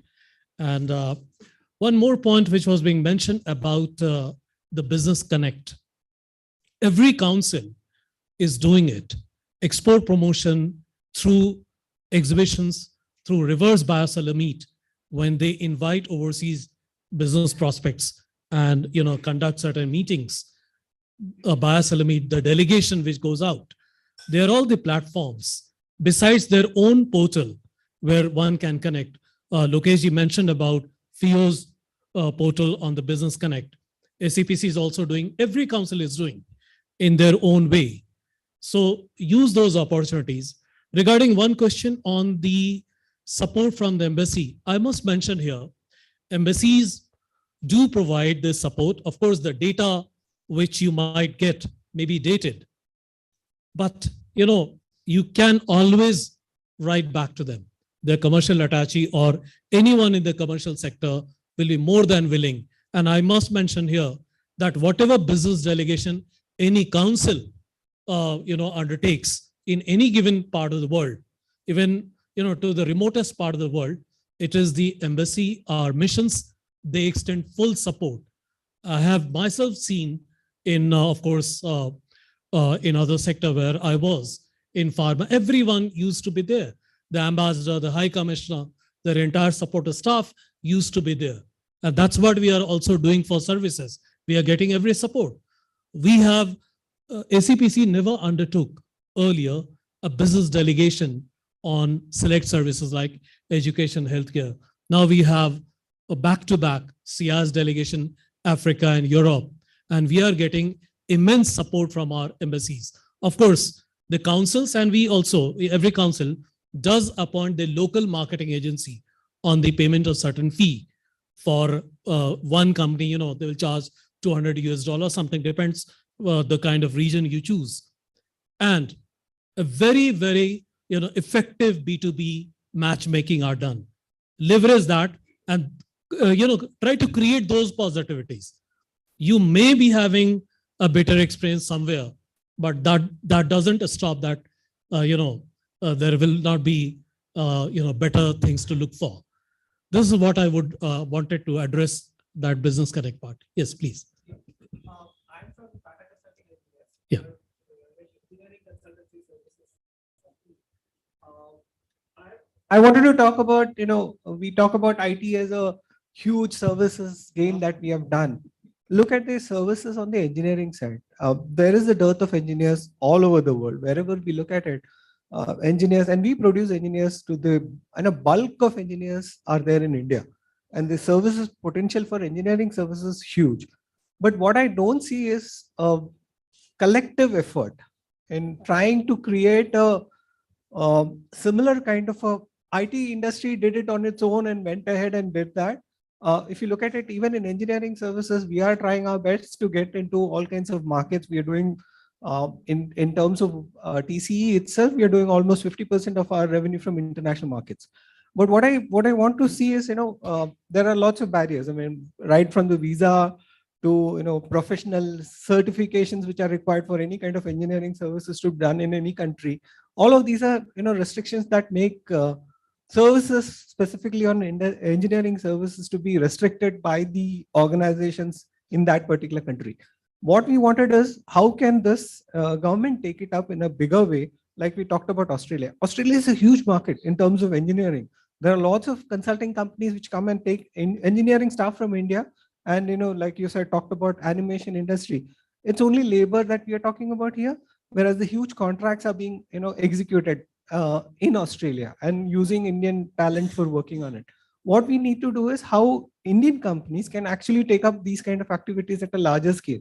And what do we need to do to make that happen? Anything that can be done towards that would really be useful. You talked about bioseller meet. I am yet to see anything on the engineering services side. We look at the kind of services that is possible. You talked about aging population in Japan, aging population in Europe. lack of engineers in Australia. We know that it happens, but then there is no forum, there is no, there is no connectivity which is possible for us to just, hey, I am not the only company which is doing this. I mean, there are tons of companies which are doing this services, but it is at a scale which is much, much lower. We can actually, we can compete with, and maybe even more, do more than that in terms of the IT services. Thank you so much. I'm glad that you raise certain pertinent points, but would you like to address few? Then I'll elaborate on. Yeah, others. actually, if I may ask you, what is the body which looks after, be it a regulatory body or a council which looks after engineering services in India? Do we have? Yes, yes. Like SEPC definitely looks after this particular sector, and they have one association called Consulting Engineer Association of India, and we have an MOU. And I must mention, Mr. Amit Sharma is representing our board also. That's correct. Yeah, Amit Sharma is our MD. Yes. Yeah, and I just wanted to bring that up. Basically, what we want to do is how can we promote this? I'll come to that. Yeah, No, because when we but on negotiation part. Yeah, because when we do negotiations with the other countries, we organize stakeholder consultations. So this is one service where we want to, and actually countries have taken good commitments on engineering service. The only thing is that these behind the border measures, which you mentioned, certification requirements, recognition, equivalence. These are the requirements. Yeah, that's think of the kind of restrictions that they put in. I mean, if I have to get somebody to Australia, the amount of hoops that I have to go through to just get a guy to go to Australia to start working there. Yeah, actually, that's what we always say, that we need good suggestions from your side, because when we ask the other country to take commitments, they will simply write none, none, none. None means no restrictions. That means they have taken full commitments in engineering services. So after that, what are the restrictions which they impose when a service supplier crosses the border and then goes to Australia, let's say? So those are the restrictions which we actually need from your side as a feedback from the industry, which we can raise from the FTA partner, because it's not just about negotiating an FTA, because once it's negotiated and implemented, we do a review exercise also, and there is an article on cooperation also, and in fact with Australia we have an annex on professional services. Correct. Where we have included recognition provisions, right, for professional services, regulated or licensed occupations. So that includes engineering services also. True. So there are various provisions. If you can read out that annex, you will see that most of the issues which you have mentioned is already covered under that annex. And if it has to be taken further, or if there is something which the industry is facing, that should be brought to our notice so that we can take it up with our FTA partner country, that these are the issues which our industry is facing and that they are not able to utilize the commitments made by Australia, let's say, because these are the restrictions which they face. So in a way, those commitments are nullified by way of imposing such restrictions, right? Right. So there is one issue of awareness. That is another issue that has to be taken internally and domestically, basically. But this issue which you raised, that needs to be brought to our notice, because we do this exercise vigorously with all the stakeholders. I have not come across this body which you mentioned, because I have not seen them in the meetings when we hold. But this is something which we'll take up with them also, and you can give your feedback to us, because we actually, as I mentioned, for animation sector, we need real-time examples, real-time restrictions. It's not just in services. We don't want to talk broadly. We want to get into the nitty-gritty. Yeah, I mean, I can just give you one example. The biggest industry, engineering, is US. US market is restricted like crazy. There is no, every state has its own regulation and requirement. For me to provide services, I can do a low-level work of drafting and detailing, and that's just that. I'm a professional organization which I can take up. I can compete with Bechtels and companies like that in terms of engineering. But for me to compete at that level, there is, every state has its own regulation and every state has its own requirement that, I need to have a professional certified licensed guy from that particular state to stamp on the documents that I produce, which is just difficult. And it's there in many of the countries. I mean, talk about any country that requires. Even in India, I think we have this requirement that, certificate local engineers have to sign off on the documents. But then it is possible for us to do some of these things. I mean, equivalent, like you said, there is some professional equality that you can bring in. If I'm a certified engineer in India, doing civil work or electrical work. Is it possible for us to do similar kind of a work in Australia? Because equivalence should be there. I mean, we've worked, both of us studied almost the same kind of curriculum, have similar kind of experiences. We probably do the similar kind of work even in terms of structural or any other thing. So it should be definitely be possible for us to have some kind of a professional equivalence to be set up. And then that can be used for us to propagate that, hey, if a stamped engineer from India can stamp a document, it should be acceptable by any agency anywhere in the world.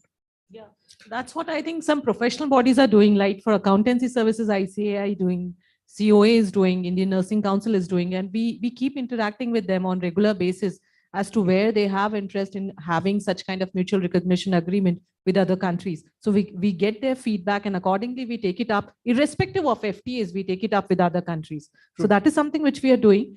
As far as you mentioned the issue of visa, that is something which the other country says that it's their sovereign right.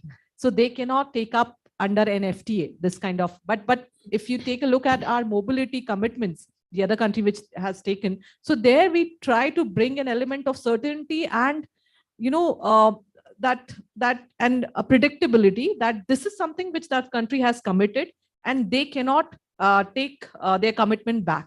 So that is something which, if there is a commitment made by Australia in contractual service supplier for providing 1,800 odd yoga instructors and Indian chef, then that is something that they will have to do, irrespective of their regulations. Ma'am, you talked about 1,800 chefs. I didn't see anything about engineers. Do you understand? We're talking about industry, which is like, I don't know how many engineers we produce on a yearly basis. The number that we can actually do or service any part of the world. I mean, look at it in terms of HR services or people staffing services being done in India. There are many agencies which just, send people from here. I mean, what we lose is the talent that we have in terms of excellent people that we have for projects. I mean, I'm from an industry where we bleed people, we train people, and then, suddenly one fine day we find that all of them are gone to some other country.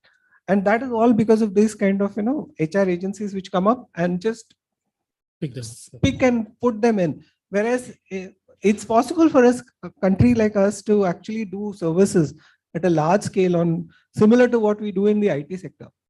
I've done both IT and engineering, so I know both of them. And I feel that very, emotionally, that there is a potential for us as an organization, as a country, to do much better in terms of engineering. And the potential for engineering is much larger than what even IT can even look at. We talked about digital. Digital is also in a similar way.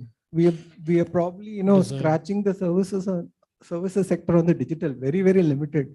There is huge potential. The design consulting is coming up as a big thing. Yes.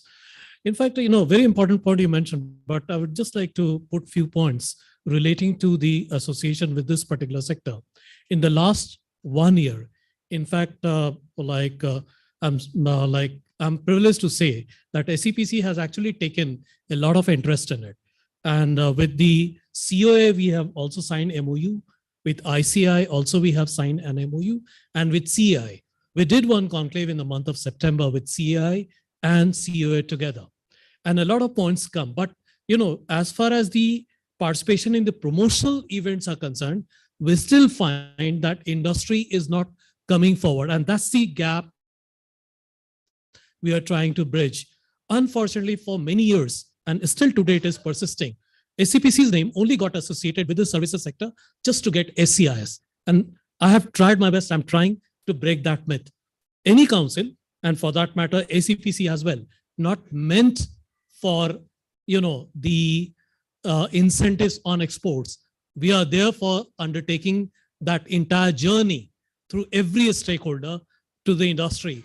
And on that journey, if you achieve certain goals, you'll get incentives. So there are many other things beyond SCIS. So that was the reason earlier that nothing much beyond SCIS, we could understand or could be shared with us. But now with the renewed vigor and zeal, I believe these are the opportunities. And for the business delegation part, there are many. In fact, just to start with CI's delegation and ASEAN and others, we first interacted with CI and got the input that Philippines could be a market. why not take a delegation? And it is there as a part of one destination country. That's So true. likewise, Kazakh, for example. Hmm. So we are trying to move ahead in that direction. And I believe one more important input, we are very soon going to organize the interaction on the professional services, keeping FT also as one of the agenda point. And Darpan Jain sir has already given the mandate, and he has asked SEPC to organize very soon. So we look forward to the presence of the professional agencies like CAI and others over there. Yeah, I think that is something which need to be mentioned here, because when we negotiate with the other country, the first question which they ask is, what are the barriers faced by your service suppliers in that country? Right. Okay. So, so we should know, as to these are the barriers. That is something which you can take it up with them. Okay. So I hope this conclave on professional services would help us know more details on it. And I have also tried at my level personally, to come up with some kind of write-up as to this is something which we can take up with the other country, or this is something which we can include as part of cooperation elements or as an annexure. But I also face difficulties in knowing as to what are the difficulties faced by, let's say, engineers, or he mentioned about animation. So how would I know, because I am not a service supplier at my end, right? True. So that is something which we know, which we need to know. We can definitely support you on that one. And ma'am, just to add one very important development, yesterday, a letter from our Commerce Secretary has gone to every council to focus on this research part. Research means these R&D inputs. engineering, yeah. And he has requested every council to develop a research cell within the organization. Because, we are a platform, and they will frame the policy and negotiate to provide you the enabling business environment. So more and more interaction, participation is definitely going to pave the way for a better future, better export opportunities. Yeah. Thank you so Thank much. you so much. Thank you so much. Thanks. Now, you would like to ask something? Yeah, please. MAI. Scheme. Yeah, actually, I want to share my experience, and then I want to get what is possible move from the government. See, I was exporting mangoes worldwide. I exported to Australia as well. What we want, and what our growers and exporting agency here, what we want is market access. It means if I send something from here, I'm taking only mango as an example, it can apply for other agro products also. We send and the other side, the buyer will have so many reasons to, he would have made a part payment, and then he can hold a part payment so that it will discourage the export.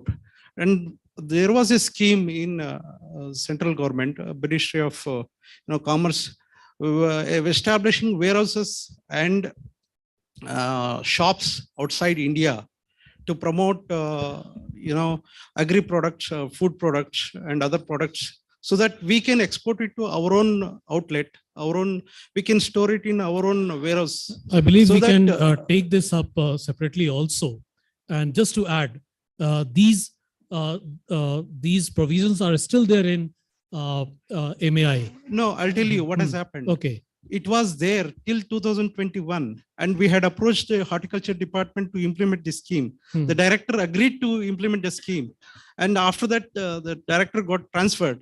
And it because this support is from central government to state government, or otherwise any marketing agency or export promotion councils. I approached Asocham, I approached many. Everybody is asking, what is the benefit? Otherwise, how do we go about it? There is no agency who can take it forward. As a private guy, if I initiate, the other officer will say, I will get approval from ministry, I will get approval from the secretary. I don't know which one to approach. I believe locally we can address and so if I, example, I'll come back on this. We are focusing on the FTA part. So this issue definitely will discuss just because. Thank you so much.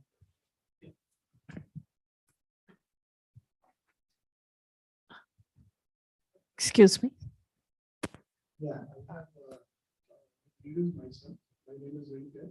We do engineering services for Australia also, with a local partner. We face a very unique problem. We work in the area of production substation automation. We have a local partner, and then we said we will be taking a long-term visa because we can't enter directly the market because of the restrictions. So we sent 4 engineers on a long-term visa. These were close to almost 5 to 6 lakhs per person to get their visa. And after working for 3 months, suddenly we get a resignation mail. Because the long-term visa, which we have spent and tied up with the local partner, that visa provides for local employment. So Australian people, other companies are offering them employment and taking them away. In fact, we have the engineers are still holding our laptops, but working for Australia. So, and he says, next time I visit India, I will give the laptop to you. So these are the visa guidelines because there is a very big demand of production engineers there. So they just employ them. So how do we handle this situation? If something can be done because we lost almost say 5 to 6 lakhs into 424 lakhs just like that. And there's no way we can improve on this. But again, visa like you said, it's there. They have their own rules and regulations. And we put a bond or something there, nothing works. They are the one in you. I'm not a service supplier, but as such, on which visa have they gone? Because I think there is an occupation list of Australia, right? Subcategory, yeah. Long-term visa because frequent visa, getting visa process is very challenging task. So we have a local consultant there. How much time does it take to get a visa? 4 to 5 months and lots of visa because they have IELTS exams and then they need to have a writing skills, communication skills. We are paying them lots for that. It takes minimum 4 to 5 months if I'm not wrong.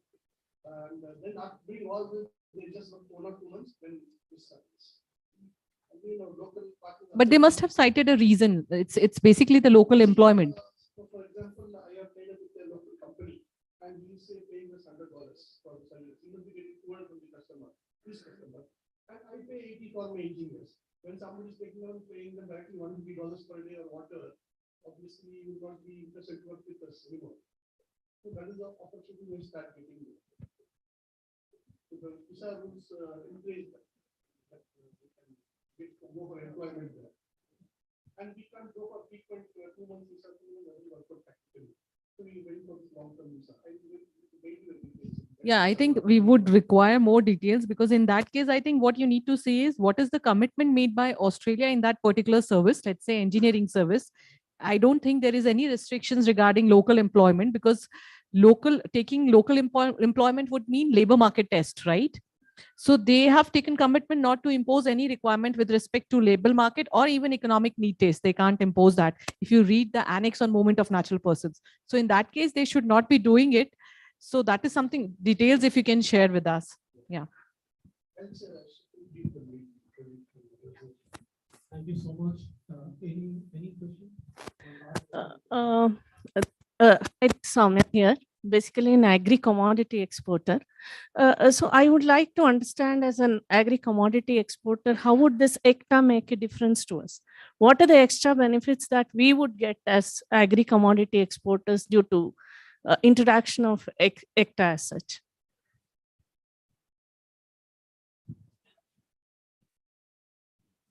We will be having zero duty access to our agri products to Australia. So that would make your product competitive by the 5%, 5% or whatever percent Australia was currently charging. Any specific buyer seller meet would be helpful for just to add on. You can contact Apida. Thank you.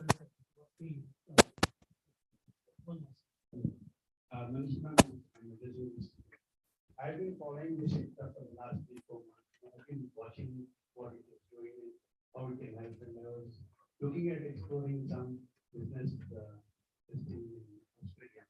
I happen to be in Australia for 2 months. And on November 14th, the FIO has held an exhibition. I happen to go there, looking if I can see some help to see some can build up some business contact.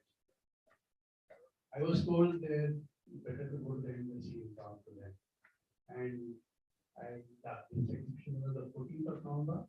And on 21st of November, I went to the embassy. I extended that to the trade council there. He said it definitely helped me last week. He responded. I wrote a mail to him on the 21st of November. He responded on the 8th of December, asking me to write to Sydney Council. And when I wrote to the Sydney Council, they responded on the 13th of December. It took me about a month's time to get a response from them. They gave me 6 names to look for as a business contact. 5 of them were not related to the product that I'm making. One of them refused to respond. Now, I see this policy-wise, it's a great act that is done. But it's in the implementation that the support is slowly diminishing. I think we focus on the implementation part of it. Also, as far as policies is concerned, the government is doing a fantastic job. The implementation that things are not really happy. And coming to you with a practical experience, just to share with you what happens on the ground. Thank you so much for bringing this. Actually, these interactions help us to understand these problems. But I must mention here that since PO organized that event, so I would just request, in case of such kind of information gap, if you're all facing, please do keep the organization to which you were represented, like in this particular case, PO, in many other cases, for example, just as an example, I'm referring, EDC, for example, you write to them, they will take, extra effort to make it happen. There is always, like, when association writes on behalf of the member to the High Commission, the feedback, the response is very good. They will be coordinating on your behalf. So, and that's where we are there, as a platform. So I would request everyone to remain in touch with the organizations like PO, PICI, SOCHM, CII, SEPC, EPC, all the export promotion plans. They're there to. Yeah, I just wanted to share with you. PO, have every Wednesday online meeting, original meeting, which is chaired by none other than Dr. Ajay. Yeah. So he takes personal interest in that all the problems of the industry. I think there are over some 80-90 participants every week attending. So they have a direct question and he answers it directly. He delegates it to his team and then quickly the resolution is done. And as a follow-up every Wednesday, people pick up. So it would be ideal if all the export promotion councils, similar to you, have a weekly in virtual meeting, virtual meeting to address these kind of issues. So that actually there's a larger connect between trade and the trade promotion body. So that the problems are shared, and then probably you could have a lot of value-added inputs coming in from like ma'am, and you were asking, you give us input like kind of digital. So these kind of weekly or fortnightly interaction, depending on your availability, if you have these, probably this would bridge the gap between the trade and the trade bodies as well as the government. Thank you for the question. In fact, that's not like the role of the council, the promotion council. This brings us to an end of this particular session. One question you want to ask?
Yeah, actually, business visitor visa, if I understand, it's basically to, to search for business. The business visitor does not get any remuneration in return for that, so he cannot work.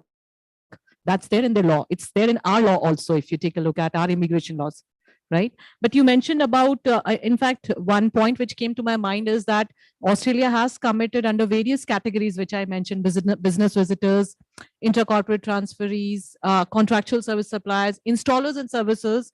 So what I can take up with Australia is which all, I think, subclass would fall in for these subsectors, for these categories of workers. I think that would help. And I will take up this issue also with Australia when we'll negotiate further for the comprehensive agreement. Thank you. In fact, a common word of thanks from my side. Extremely thankful to the Ministry of Commerce for taking this initiative of FDA and asking the council to take the lead in organizing these kind of interactions, to get to the point to understand the expectations, to understand the gap between the opportunities and how do we resolve those. So a big thank you to all of you to be here, and thank you, ma'am, for being here, taking time out for this interaction away from Delhi. Lokesh for providing all the necessary support. Bangalore. In fact, last time also your office did support us, and we look forward to the continuing support. I thank your team members as well, and look forward to all of you to join us for lunch. Thank you so much. Thank you. Of the services sector. Thank you.